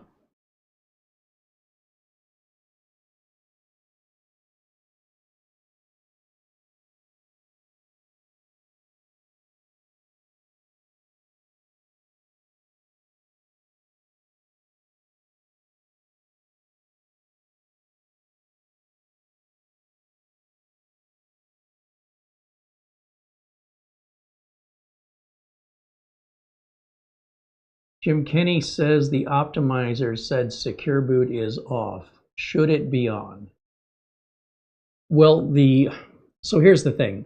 A lot of options in Windows are preferences. So, like, should BitLocker be on? For some people, that's going to say yes, and for some people, they're going to say no. So we're talking about adding a little notification in the optimizer, in an updated version of the optimizer that Nick is working on, that will identify if BitLocker is on or off. It's not saying one way or the other what you should have it as. I mean, I recommend having it off unless you're required by law under a regulatory agency to have it on, but it's your computer, and if you want it on, I just want to report its status. My concern is it's on and you don't know it's on. That's the big fear. So when it comes to things like secure boot, it's really up to you to decide if you want to turn that on. It's there again. It's not a slider that can be turned on or off. It's nothing the optimizer can do for you. It's just saying, hey, I want to raise your awareness that, you know, another thing we're talking about is maybe identifying if system restore has been enabled or not. Now that may be something we can put a slider on to enable or disable. If you want system restore, it may not be on and you don't even know it. Encryption could be on and you don't want it, but you didn't realize it got enabled somehow. Or maybe you do want it. Secure boot could be on, and maybe you don't want it on, but you didn't know. So when it comes to that information, it's not there to confuse you. It's there to make you aware. And it's up to you to decide if it's right for you to be concerned about it. We're not concerned about it either way. If you feel like you would like to have secure boot on, then we're just letting you know it's not on. And you would go into your BIOS and turn secure boot on. And then the next time you reboot, it should have a checkbox next to it. But other than that, you probably won't notice any difference. Now, at some point in the future, Windows may require secure boot to be on, but at this point it does not. So if and when we cross that bridge, you know, if and when we get to it. But for right now, it's just an added security measure that you may choose to turn on if you wish to. On the computers I have here, yeah, I turn it on. But that's just me. Remember, when it comes to my clients, I'm held accountable, and I want to make sure that we have every safety precaution in place. I don't want to deal with the consequences. But that's just me, and that's how I run my business. So you're welcome to leave it off. You're welcome to turn it on. In most cases, it really won't make much difference at this point in time. But eventually that's probably going to become mandatory, but I don't know how near or how far that is.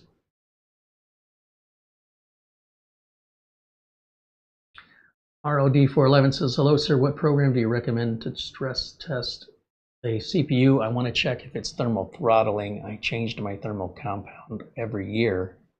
I used ATA64, but I really feel not really work like that before.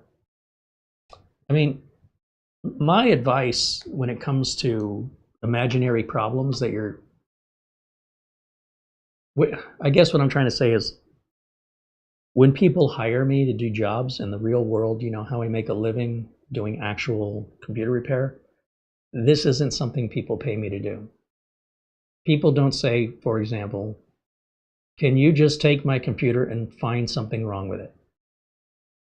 Because it'd be like going to a doctor and saying, can you find something wrong with me? I want you to just imagine in the real world, you visit a doctor and you say, Doc, can you just give me a head to toe evaluation? What do you think the doctor's going to say? What's wrong? Oh, nothing's wrong. Are you short of breath? Are you tired all the time? You get headaches? Are you swelling up? I mean, what are your symptoms? Are you sore? Something hurt? What's going on? What brought you here today? I had just nothing else to do. Okay. And you want, what exactly looked at? Everything. Okay, so you want a CAT scan, you want an MRI, you want a bone specialist, a pediatrician, ear, nose, and throat, you want an oncologist, a urologist, an internal organ specialist. What are we looking for here? Oh, we're just looking to see if anything's wrong. Okay.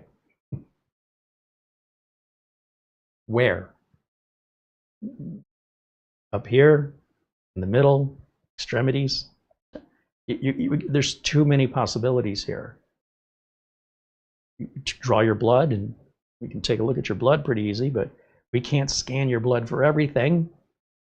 What are we looking for? A high blood cell count, white blood cell count, red blood cell count, high HDL, LDL cholesterol, A1C.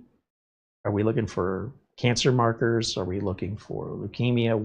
What is it we're looking for? Give us just the vaguest of hint.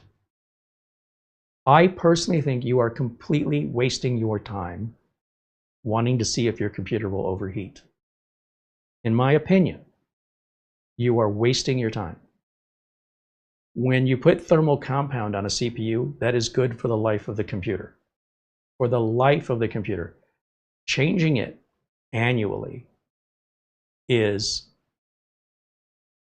so rare that anybody in the world would do that. Most people will buy a computer and they'll use it until it's no longer usable. And then they will replace it.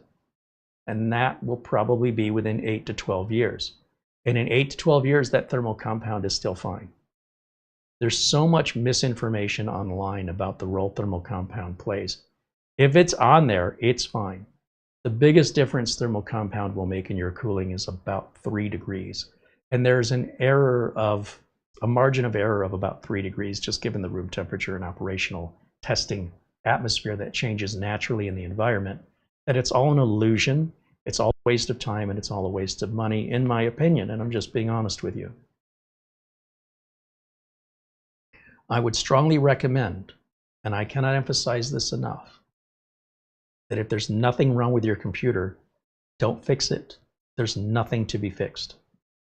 If you can identify a problem that you're having when actually using the computer, like, let me tell you this story. I'm in this application and I'm trying to process whatever it is. It could be a video game, but when I go to this next level, everything blue screens and it crashes. In almost all cases, that's a driver or software problem. It's pretty rare anybody has a heat-related problem today unless they caused it. One of the #1 ways people cause heat-related problems is they open the computer and start trying to improve the cooling. There's an irony there, right? If they would have left it alone, they would have never had the problem. The other thing people do is they will try to overvolt or overclock the processor or the video card so that they feel like they're getting more bang for the buck, when in fact what they're doing is they're cooking their silicon and it's going to degrade and fail much earlier because they did that, on top of having to not be able to cool themselves properly because you've pushed them beyond their design limitation. And now you're spending time and money on a problem you created that if you would have left it alone, probably would have offered you an entire lifetime, its lifetime of solid performance and reliability. But some people can't leave things alone. Some people, life is so good, they have nothing else to do, I imagine, than try and find something wrong. And in doing that, they make something wrong. So if you want your computer to be reliable and you don't want it to overheat, do not participate with those enthusiast activities unless your computer is a toy and it's not important to you and you don't care if in this process of unnecessary work and money that you're investing, you end up breaking it or reducing its lifespan because maybe it was worth it for the educational experience. If you ever did that in any job I ever had, they would fire you so fast.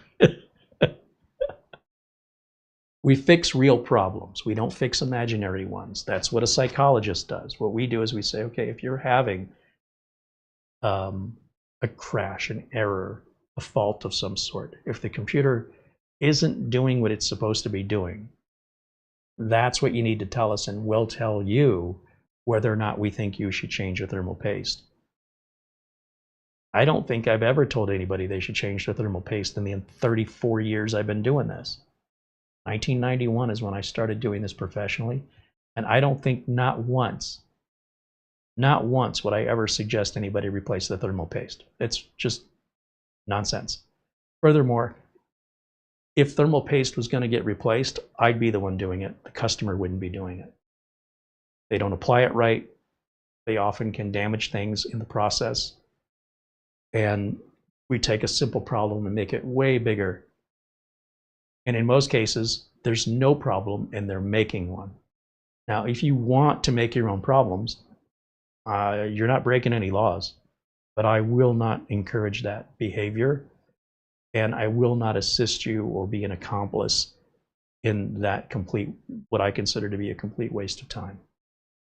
But if you have an actual problem you're looking to solve, a real, consequence of something's not working, 110%, I got your back and I can help you solve it every single time.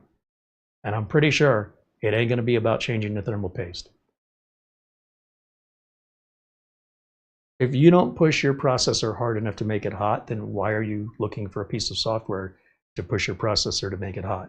That doesn't make any sense to me.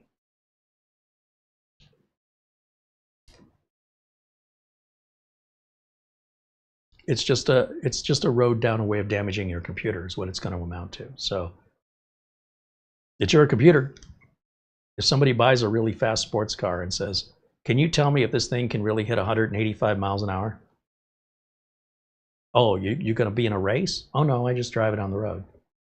So why do you care? Well, they told me it can do 185. I just want to know if it really can. Why? I want to know. Well, you realize by doing that, we might blow the engine up and tires might fall off of it, and it can cause a lot of damage. You're okay with it? Yeah. Sign a liability waiver. If you want to go 185 miles an hour, you better be real close to the ground, or your car's going to the wind's going to get under it, and your car's going to fly off the track and flip around and be upside down and completely totaled. But now it does 185. It could be fun. You never know. You have email. Thank you. You're welcome. Hey, a gift card from Mark Gaines. Hope you enjoy this gift card. I did a clean install of Windows 11 on my HP laptop, updated the optimizer, and no more TPM problem. Thank you, Carey. Thank you, Mark. Thank you for your support, your generosity, your friendship, and for keeping us up to date on an actual problem with an actual solution that was making a real difference that we could identify. We have a $20 PayPal contribution from, I don't know how to say the name. This is our viewer in Croatia, Ivanik. And that's awesome. I mean, I love the fact that we're watched live in 4K all over the world. And then on top of that, we're finding like-minded individuals in this community that exists not just in really large countries, right? The big populated countries, but smaller countries like New Zealand, for example. We have viewers there, or we've had viewers from Turks. What is it? Cacaos? I don't know how to say it. It tickles me. Bermuda, little tiny island, and we have a couple viewers or we used to, in Bermuda. And not that Croatia's tiny, but I mean, comparatively speaking, compared to the United States, Russia, and China, India, not many countries are much bigger than that.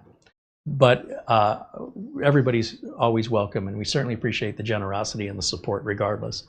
So thank you for that.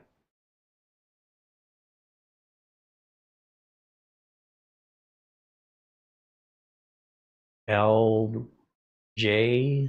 Wham says, I watched you a few times when I was in Singapore on vacation. Very cool. Yeah. That's what I'm talking about. Lou Greenia says, nothing but fun. Keep up the great work, Carey and Mara. And has been a member now 43 months. Thank you, Luke. John Lewis from Brazil pops in and says hello. Always good to see our friend John.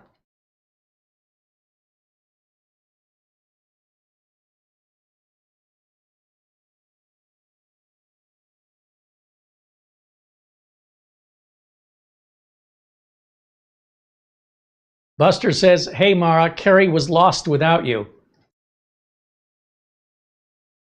Of course. I'm your anchor to the planet. She didn't say which planet.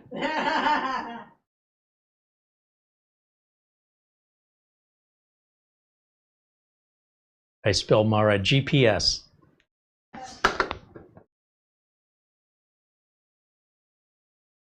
Margain says, yay, you're back, Mara. Happy to be back. Thank you, everybody.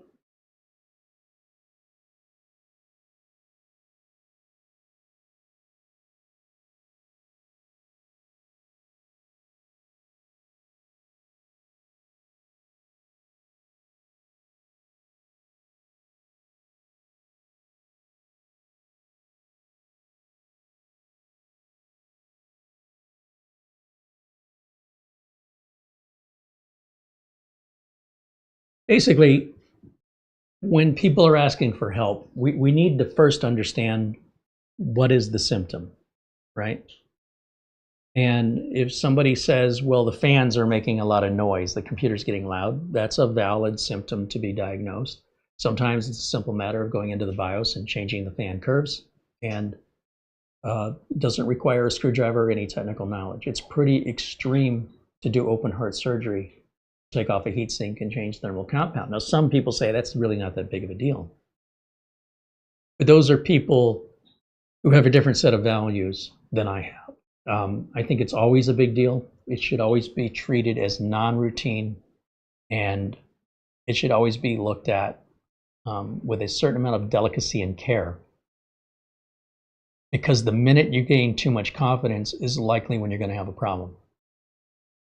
So when someone is making a video, let's say, and they're encouraging you to do this thing, the downside is if what you do at the end of the day causes harm to your computer, there's no legal recourse that you have to hold that other person accountable. If a customer paid me and I determined I was going to change the thermal compound to remedy whatever they hired me to fix, and in the process I caused a problem, I am financially responsible for the damages I've caused. Legally, I am bound. But getting advice from somebody on the internet for free, there's no legal obligation. They could be lying to you. They could have a disillusionment of the way they see the world, what they think is very simple and very obvious, completely disconnected from the risks. They might be somebody that thinks walking across a tightrope across the Grand Canyon is super easy and everybody should try it. Even if you could fall to your death, it's worth it, because just to find out if you can. They could very legitimately have that frame of mind, but that's not somebody's advice I'm going to be taking. They might be fun to watch as entertainment, but I would be very, very cautious over the information online, especially now. And when you're looking for help to resolve a symptom, there's got to be a symptom. We can't go looking for symptoms. Help me find symptoms isn't what I do, and there is no real computer repair tech that's ever been paid to do that. It's just not a thing. It's never been a thing. It's not a part of the job. It's not what we do. Just so we're clear.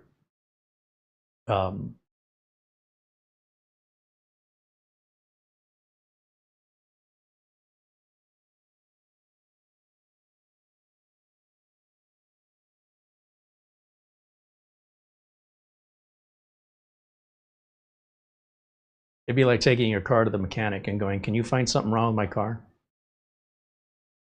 What do you mean? Well, I'm just curious if there might be something wrong with it. What do you want me to check? The brakes, the transmission, the engine, the shocks, the suspension, the steering, the alignment, the wheels?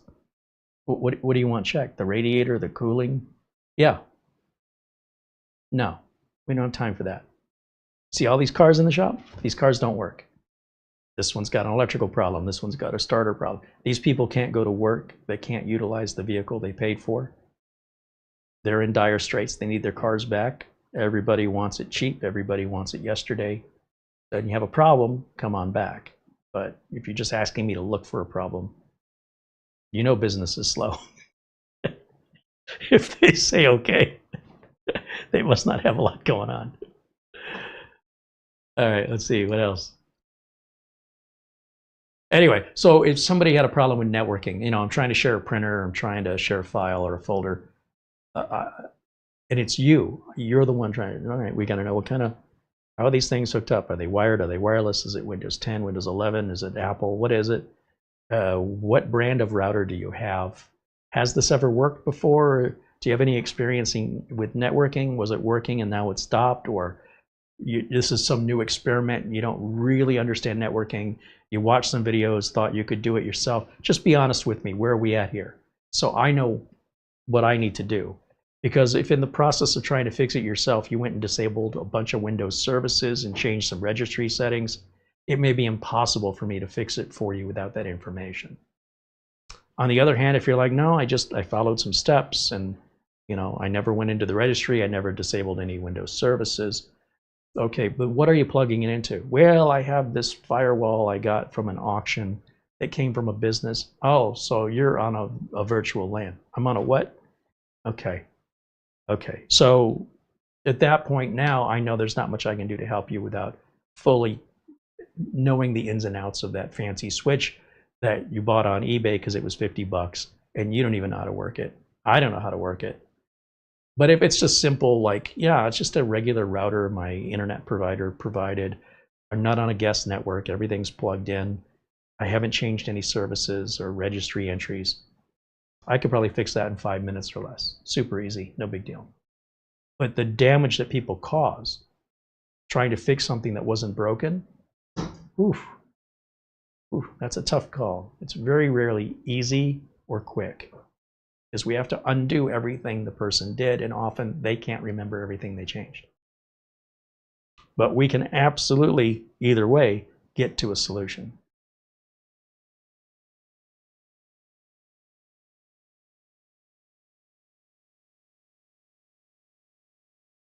Nick Poverman said, the only time I've ever seen anybody using thermal paste is when the Dell technician comes in to replace a motherboard on a laptop because we have a contract. That's interesting. Yeah. Well, I suppose if they're just changing the motherboard and they're going to keep the cooler and everything in the laptop the same, you would need to replace that thermal compound in that scenario when parts are being swapped, for sure.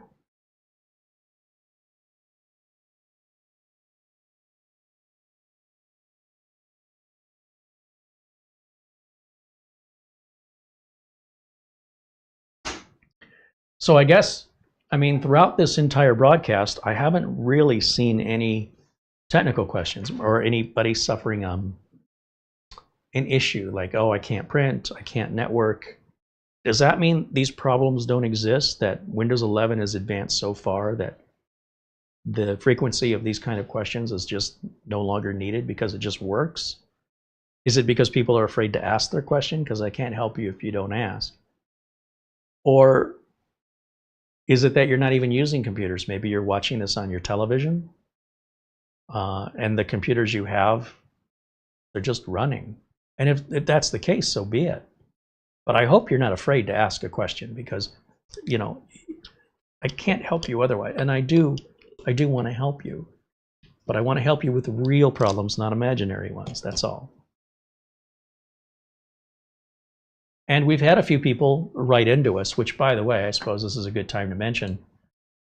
Some problems are best discussed privately, right? Certain issues that require a little bit more investigation that we can't really isolate time away from the live show to, you know, have a 2-hour show monopolizing one person and alienating everyone else isn't right for the format of the show, but it is right for the format of email.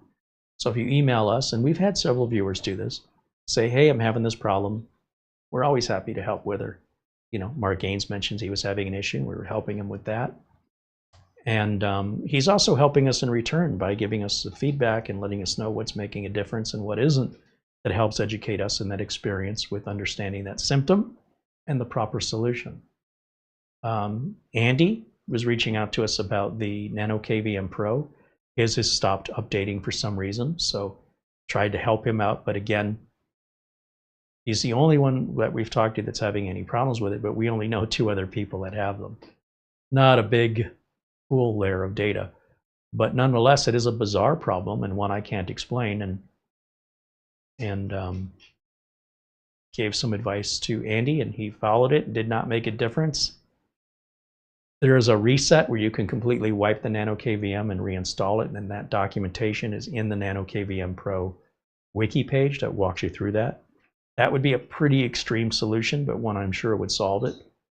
And of course, I'm always welcome to log in remotely and take a look at it, although I don't think there's anything Andy could be doing wrong. Wouldn't hurt to just double check, have another set of eyes on it. So don't be shy if you want to reach out and talk about any particular issue privately rather than publicly. That's how you can reach us. I want to thank our friends at VIP-URCDKEYs.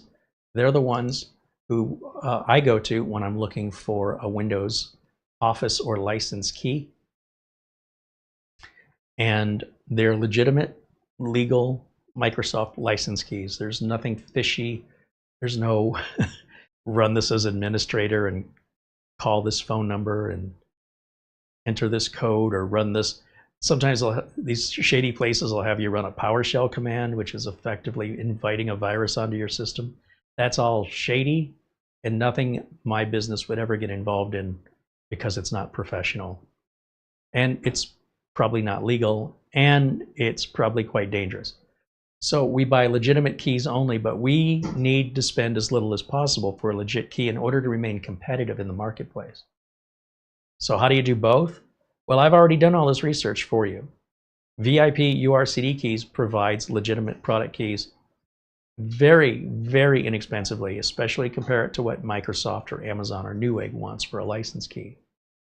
These keys are a fraction of that price. And furthermore, they've given a discount code.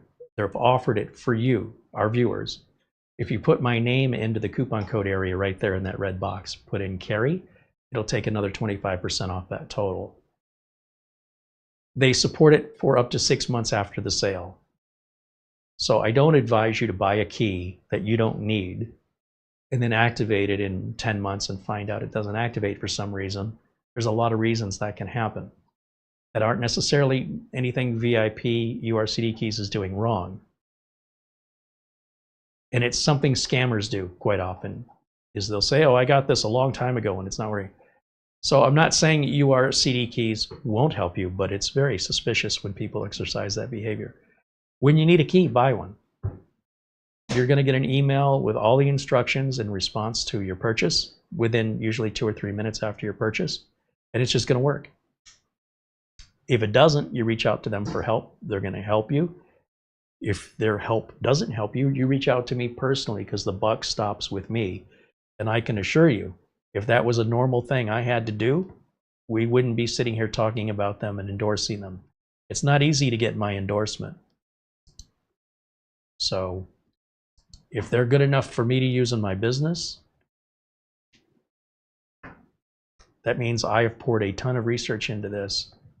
And I've spent a lot of money buying invalid keys and keys that, you know, were a little shady. And I said, you know, this is not tenable. This is not sustainable in a real life business.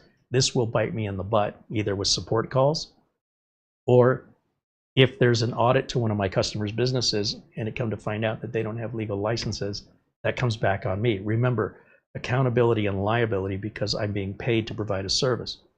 People on YouTube giving you advice for free have no accountability and no liability. So if their advice causes you any harm, data loss, or expenses, There is nothing legally you can do about it. That's your fault for listening to them. When you're paying somebody, part of what you're paying for is that they take responsibility for whatever it is you're paying them to do. If I pay for a plumber to unclog a toilet because I didn't unclog it myself, I could watch a video on how to unclog a toilet. And let's say that I'm following that video and there's a bigger problem that I don't realize. And I use way too much force and I bust the pipe in between the floors of the house. And now raw sewage is sitting above the drywall and the drywall's starting to sag. That's my fault. I did that. If I call a professional plumber out and that happens, that's a whole different story. At some point, there's, you know, hey, I didn't know, but we can take care of it. They should never be in a position where they go, nothing I can do, have a nice day. All I do is unclog toilets. I don't fix any plumbing. That wouldn't be a professional. I've seen professionals who don't seem to know the difference between the local state laws and water supply regulations. So, for example, somebody was posting a video on YouTube of a plumber stating that the main sewer line coming away from the house going out to the street was damaged and they needed it replaced. And this is like a $6,000 job. They got to dig up the yard. They got to pull up the old sewer line and put a new sewer line in. And when the city workers came out, they said, who's doing this work? And the owner of the house said it's being done by the plumbing company. And the city said the plumbing company isn't allowed to touch city property. And the owner's like, wait a minute, what do you mean? They said, well, once you get to the clean out, now this isn't true of all cities, but in the city, the rule is once you get to the clean out by your house, the rest of that is the responsibility of the city. So the city should have come out here and did this work and it wouldn't have cost you a penny. Well, this guy's pissed because this professional plumber said it's $6,000. The city is pissed because this professional plumber is touching their stuff. And when the city goes and looks at the quality of the work, the sewage pipe always has to be down. The water has to flow down. You can't ever have it go up. It can't even be flat because if it's flat, it'll back up. It always has to keep moving downward. So they're putting a spirit level on this line and they're like, this line is completely flat and then it goes up a little bit. Even at the price, the guy's not doing the right job, a job he has no authorization to do. That's costing the homeowner money that the homeowner wouldn't have needed to spend. But then the plumber is then on camera arguing with the city that nobody knows what they're talking about, that this is on the homeowner's property and therefore is the responsibility of the homeowner. And that might be true in some cities, but in that city, it wasn't true. And just because a city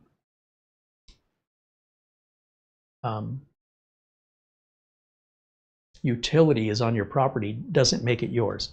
So if you have a cable box in your front yard, if you have a fire hydrant in your front yard, if you have electrical lines and electrical poles, street lighting and street signs on your property, yes, that is your property, but that's not your street sign.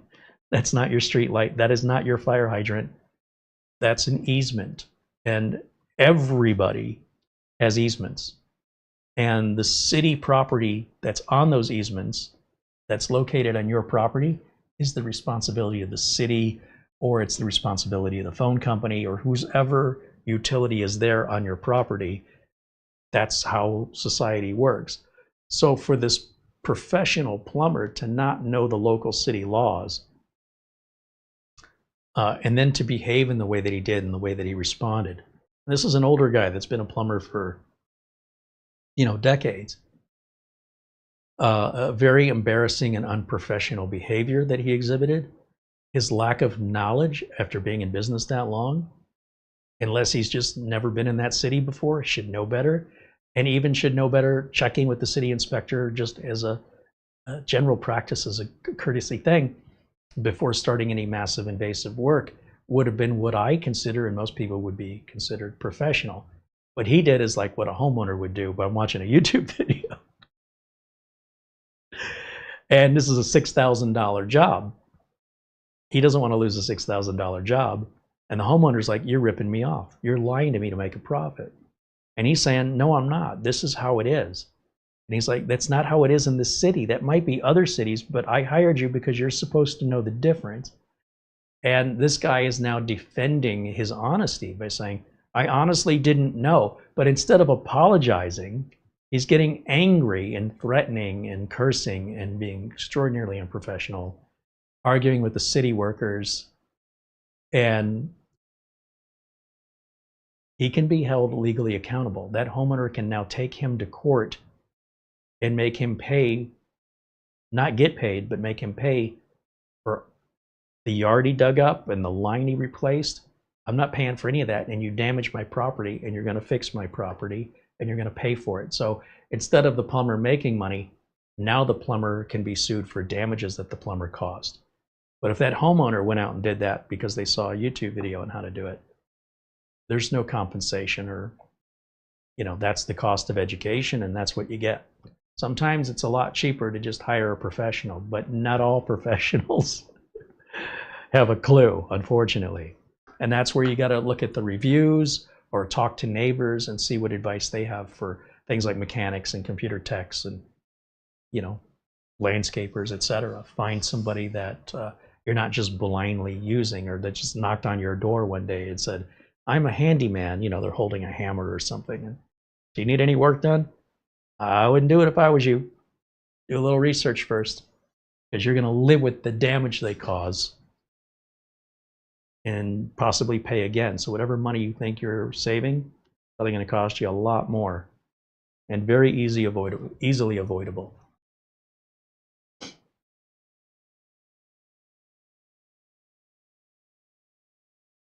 Andy says, would it be helpful to connect to the KVM? Oh, would it be helpful to connect the KVM directly to the modem? I think it's worth a shot, Andy. Yeah. I mean, I'm assuming you've already disconnected the KVM, let it power off. I know you, I suggest that he let his router or modem stay off for a few minutes, turn it back on. And he said he did that and it didn't make a difference. I'm assuming, but I haven't asked, did you turn the KVM off, let it sit for a few minutes, turn it back on? And then, yeah, instead of being wireless on the KVM, if you run a wire directly to the router, just temporarily, just to see if it'll update. If you have the option to do that, I think it's worth doing. Todd Wickham says, thank you, Carey, for your videos. And I was building my new PC. I was thinking of you. P.S. YouTube won't let me add this in my first message. Yeah, I don't know what's going on with YouTube. I'm not surprised.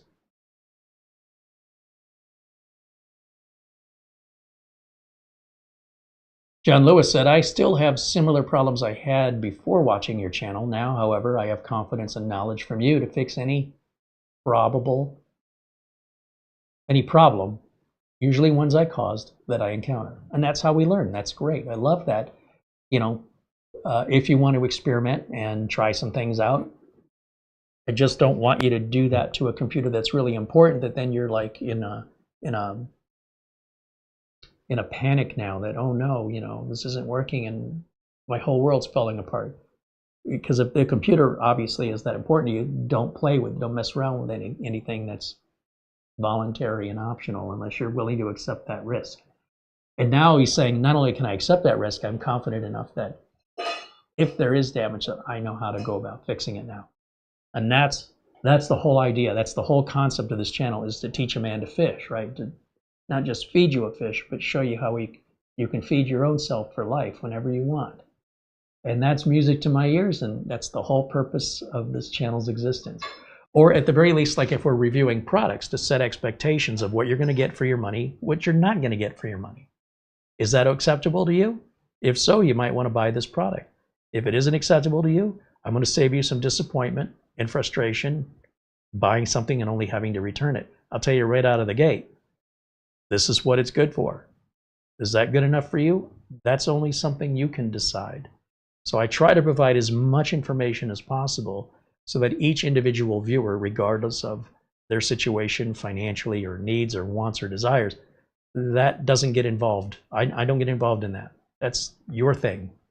I'm just trying to help you do your thing and get it right the first time or at least be properly prepared for what to expect so that you're not upset or have any buyer's remorse. And then when there is a problem, you know, I'm here to help. Like Andy's having this issue with the Nano KVM Pro. I can't replicate the problem. I haven't seen it. He's just describing it to me. And it's not normal. I've not heard of other people having this issue. But that doesn't mean there's anything he's doing wrong. It's just trying to help. Well, try this, try that. And then he can tell me what he did, what the results are, and, you know, best case scenario, he says it fixed it. Worst case scenario, we'll just keep digging. We'll find it. I enjoy that. It doesn't bother me one bit. I feel bad that it's happening, but I mean, mostly the biggest issue is his date and time isn't syncing right, which is not the highest priority, but yeah, it should work. You'd want it to work, but it's not like the unit doesn't work at all. It functions as a KVM. It just doesn't function very well as a clock right now. But we'll fix it. We'll get there. SciPede has pulled the Nano KVM Pro for sale. It's not for sale anymore. They found out, let me grab one here and I'll show you what the problem is. And this is, again, when you're ordering an early Kickstarter product that hasn't really been vetted out and tested. Part of the reasoning of what you're buying is you want to be an early adopter, and you're going to, you know, go through these. You're going to help the company out by testing the product and finding ways to improve it. So this is, you know, one of the original Nano KVMs, and again, you can't buy them right now. They've been pulled. So why did they pull them from the marketplace? One of the reasons is they found that the built-in Wi-Fi on this KVM, there's a couple issues potentially with the Wi-Fi that people have reported. That because this case is all metal, metal has a hard time getting reception through, Wi-Fi has a problem getting through metal. And it just turns out that this faceplate right here is metal, and this back plate is also metal. And what they found is there's a screw, I think it's the top left screw under this foot, that's hitting something that can affect the Wi-Fi of some of the earliest models they released. They didn't know. So they started taking the screw out. Okay, well, that's not a very good fix. You wouldn't know until you peel the foot back. Now this one has all 4 screws in it, but if yours is missing a screw, it's because you're an early adopter. They found out it was causing Wi-Fi connection issues. It was shorting out against something. And in trying to figure that out, what they figured out is by replacing this whole face in this rear panel with a plastic one, it solves that Wi-Fi issue. So they've redesigned a new face and a new rear. Now, I don't have any problems with this. It's working fine. But SciPede has stated on their Twitter site, on x.com, they said, people who bought their Nano KVM Pros will be able to buy the new face and rear backing in plastic. We'll sell it to you. It'll be discounted, but obviously it's not a universal problem. I don't have any problem. I don't need to change mine. And you'd have to have some level of technical comfort to remove the screws and remove the back, and remove the screws and remove the front, and then rehook everything back up. And when they do this redesign, then they'll go back to manufacturing these, and then they'll be back for sale. And I think you'll be able to tell because the button is going to be black instead of silver. So future Nano KVMs that are plastic in the front and rear will likely have a black button. They won't have like the red circle. I think it'll just be all black. That's my understanding. We'll see what actually happens. But the bottom line is it's still cooking. You're in the kitchen with the chef and the food isn't ready yet, but you're tasting it and you're making recommendations going, I think you need to add a little seasoning, or, you know, this needs a lot longer to cook. It's nowhere near done. If you enjoy that, then Kickstarter is a great way to get your hands on brand new technology. It could also be very frustrating because we've had this now 3 or 4 months, and we're seeing on average 5 updates a month, that's a lot of updates. We want to see that. We want to see that development. But it's like no sooner than you update it, there's another update. And now in Andy's case, it stopped updating. It's otherwise working fine. So,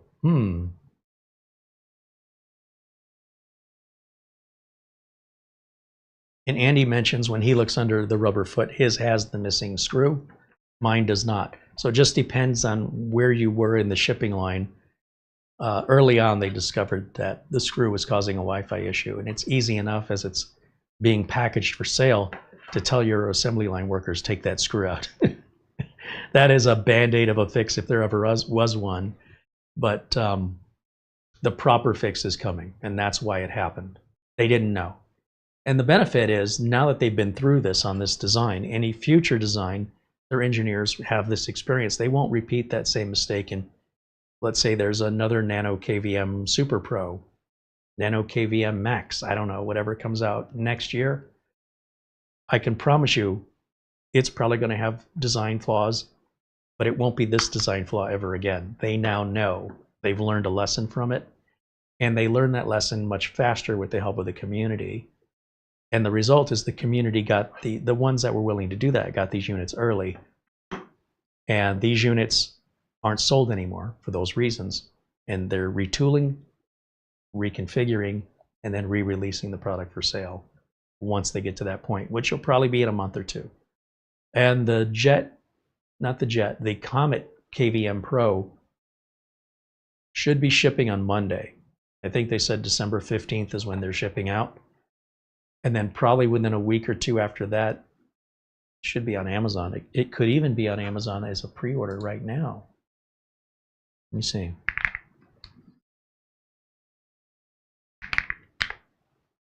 And again, first generation product. It's a Kickstarter. It's going to need a lot of updates. It's not going to be good to go out of the package 100%.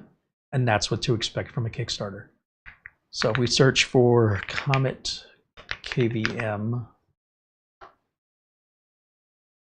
it does not yet appear to be for sale on Amazon.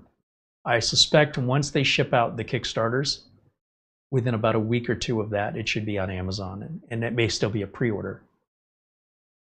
And then the other one I'm interested in is a Kickstarter for the ARC KVM. And the ARC KVM, I am enthralled with it. I'm absolutely obsessed with this thing, primarily because it has no reference point of this company, who they are, what kind of work they do. It's all based on information and pictures, and it's got me convinced it's a real thing, and it's everything they're saying is true. This will supposedly do webcam sharing, audio transfer, sort of like a Jet KVM on steroids. Still only going to be 1080. Yeah, camera forwarding, file transfer built in. I'm very much excited about this. And if we look at their Kickstarter, let's see how much money they've made so far. They've got $53,000 in pre-orders with 400 people backing them. You know, for a company no one ever heard of that doesn't have a big marketing campaign, I'd say they're doing really, really well. And it looks like you can still pick one up for $89. It's pretty good. As long as the pledge button's there, it's available. They haven't sold out.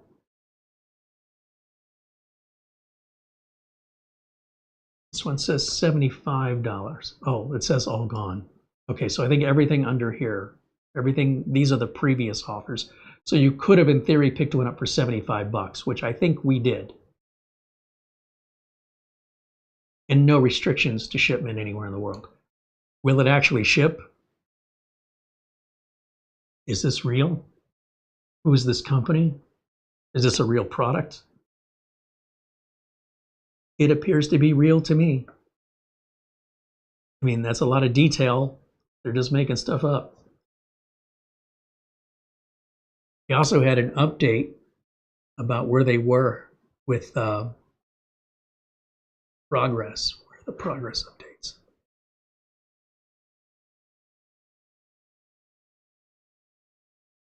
Some comments, updates. Okay, so they recently updated the Kickstarter campaign to let you know that they were noticing a lot of backlight bleed. You see the screen, how it's all blue? And that they resolved that, so there's not so much light bleeding It's not blue anymore. It's all black behind the screen. Some units showed slight color shift on the screen. That's a very minor thing. We fixed this by switching to a different backlight with an optimized color temperature. Display tuning, we further turned the coated glass light transmission, resulting in more uniform brightness. So they're showing you, we're not just taking money here, which, by the way, they can't collect until the end of the 30 days. We selected a 3-spray, 3-bake UV coating process to improve durability. Software progress. At this point, all features we planned are implemented with one exception. The camera forwarding is not yet working. The future remains technically challenging, and we're continuing to improve. We've worked on overall KVM OS stability and being reliable during real-world usage. We want to ensure this feature is stable and ready by the time the units ship. Getting features working isn't the finish line. Making them reliable is. Like, everything sounds legit. If this is some kind of hoax, they've got me absolutely fooled because I think this is real. And I love seeing these updates. These look like legitimate, real challenges that they were facing. And I love how little things like that are not a big deal, but to them it is. So that's the kind of company that I want to see, succeed. That's the kind of detail and pride in the product that I want to see. So that's not going to ship till March. So we're still way out on this. But if you wanted to get one cheap, you could back it. But again, there's no guarantee you're going to get anything. Rewards aren't guaranteed.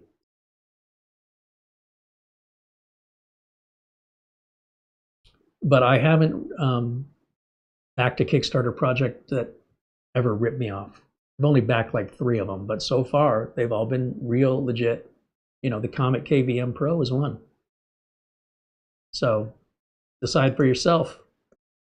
And of course, we'll be one of the first people to get it. And as a result, it's going to need some polishing, right? That's just par for the course. All right, I think that's going to wrap it up for me for today. And we do have some items coming in for reviews. Like I said, Mara's been put to work here the last couple of days to reach out to some of our friends in the business to see if they have any products they want to send us, because we've been really slow in that regard. And I think they're going to send us some products unlike what we're used to. So for example, Nemo, we keep seeing a lot of their laptops, but they also make mini PCs. Wouldn't mind taking a look at those. Other budget mini PC manufacturers are also making higher end mini PCs, really expensive ones. We haven't really seen any of those from the budget brands, or what we know as a budget brand. And so we reached out to them and said, hey, would you like to showcase your flagship products? We'd love to see them. And they said yes. So we don't know when they're going to ship or how long it'll be before we get them, but it's something in the pipeline. Plus the Kickstarter projects that we previously backed, we're expecting those anytime now, with probably the Comet KVM Pro will be the first thing that will arrive. Minisform has the MS02 and that G1 Pro gaming rig that we would love to get our hands on, and we'll reach out to them and see if we can arrange to get one of those. I'm very interested in both of them. Basically, the MS02 is like that S1 Max, but Intel based instead of AMD based. And the G1 Pro is a gaming mini PC with like a 5080 graphics card or something equivalent, some insane. And I'm not a gamer, but this thing is really cool looking. And given the status of game consoles, and like even the Steam machine that they announced, this seems very reasonably priced for as powerful of a machine. Even if you didn't use it for gaming, this thing seems incredibly powerful. And I don't think it's available for sale yet at places like Amazon. They just released it, and Minisform also just released the MS02. So they continue to innovate and keep coming out with new products, and I'm always excited anytime we get something from them. So we do have stuff coming. It's not that the whole thing is just like died. It's just slowed down a lot.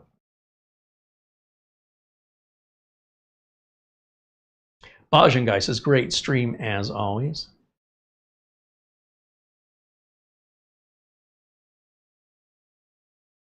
Thank you, Bajan Guy. Andy says, thanks, Carey and Mara. Thank you, Andy. Mara says Nemo already sent the mini and they are sending others shortly. Yeah, but I don't think we have any tracking info, so we don't know when it's going to arrive. But again, once we get it, we won't hesitate to review it. So we've got items in the pipeline.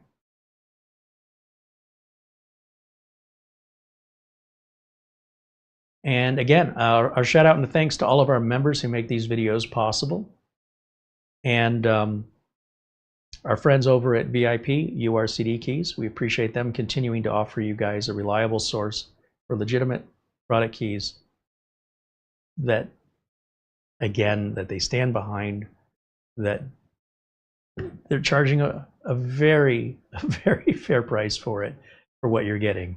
And if you ever need a license key and you don't want to worry about rolling the dice and hoping you get a real one, I think it's worth it to just buy it once from a legitimate source and never worry about it again. But then I'm in business and I don't want the support calls. So it's well worth it to me to not just try and find the cheapest product key and hope for the best. I think these are the cheapest product keys that are guaranteed, that are real, and that are supported. I don't think you'll find that anywhere cheaper.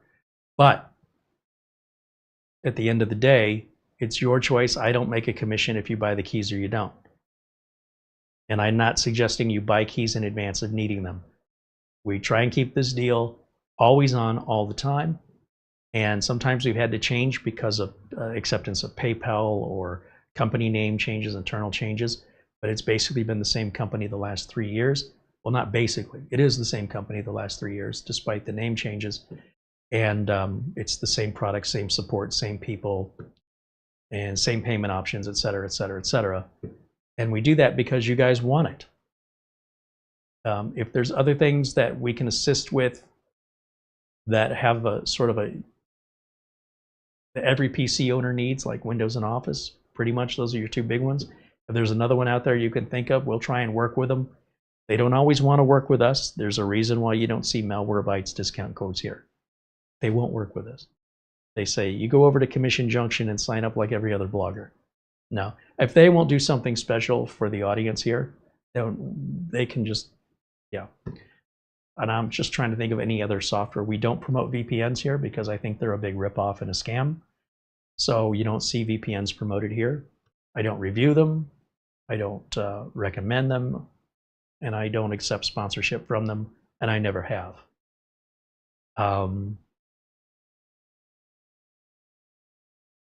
Yeah. It's tough to make a living when you got to be so picky all the time. What with you and your honesty and integrity? Whoever got rich doing that? I'm rich with friends. I'm rich in success as far as being able to sleep at night and not have a guilty conscience. I'm rich in that, other ways. Thanks for watching. We'll see you all. Well, we'll see members well, let's see, today's Friday, right? So no shows planned for Saturday, but be sure and check out our friend Doug Betts. He's always live every Saturday out of California. I think it's 11 a.m. California time to 1, or is it noon to 2? I'd have to go look at his channel. They're always live. And there's real life problem solving happening on his channel. He's a real working computer technician like myself. Mike's unboxing reviews and how-tos out of England is always live on Saturday as well. So you might want to check him out later in the afternoon. And then Sunday, we'll be back. Maybe we'll have something to review. We'll see if anything arrives. And Monday is our members only videos, which of course we always look forward to. We spend some time with our members. That's a benefit of membership. They're shows that only members can ever watch. And if you'd like to be a part of that, you're certainly welcome to, and we appreciate your support. And yeah, hopefully we'll see you all back here on Sunday. Until next time, and of course a shout out and a thanks to Mara, our channel administrator, for putting a funny hat on the cat in today's thumbnail. That'll wrap it up. Thanks for watching. Bye for now.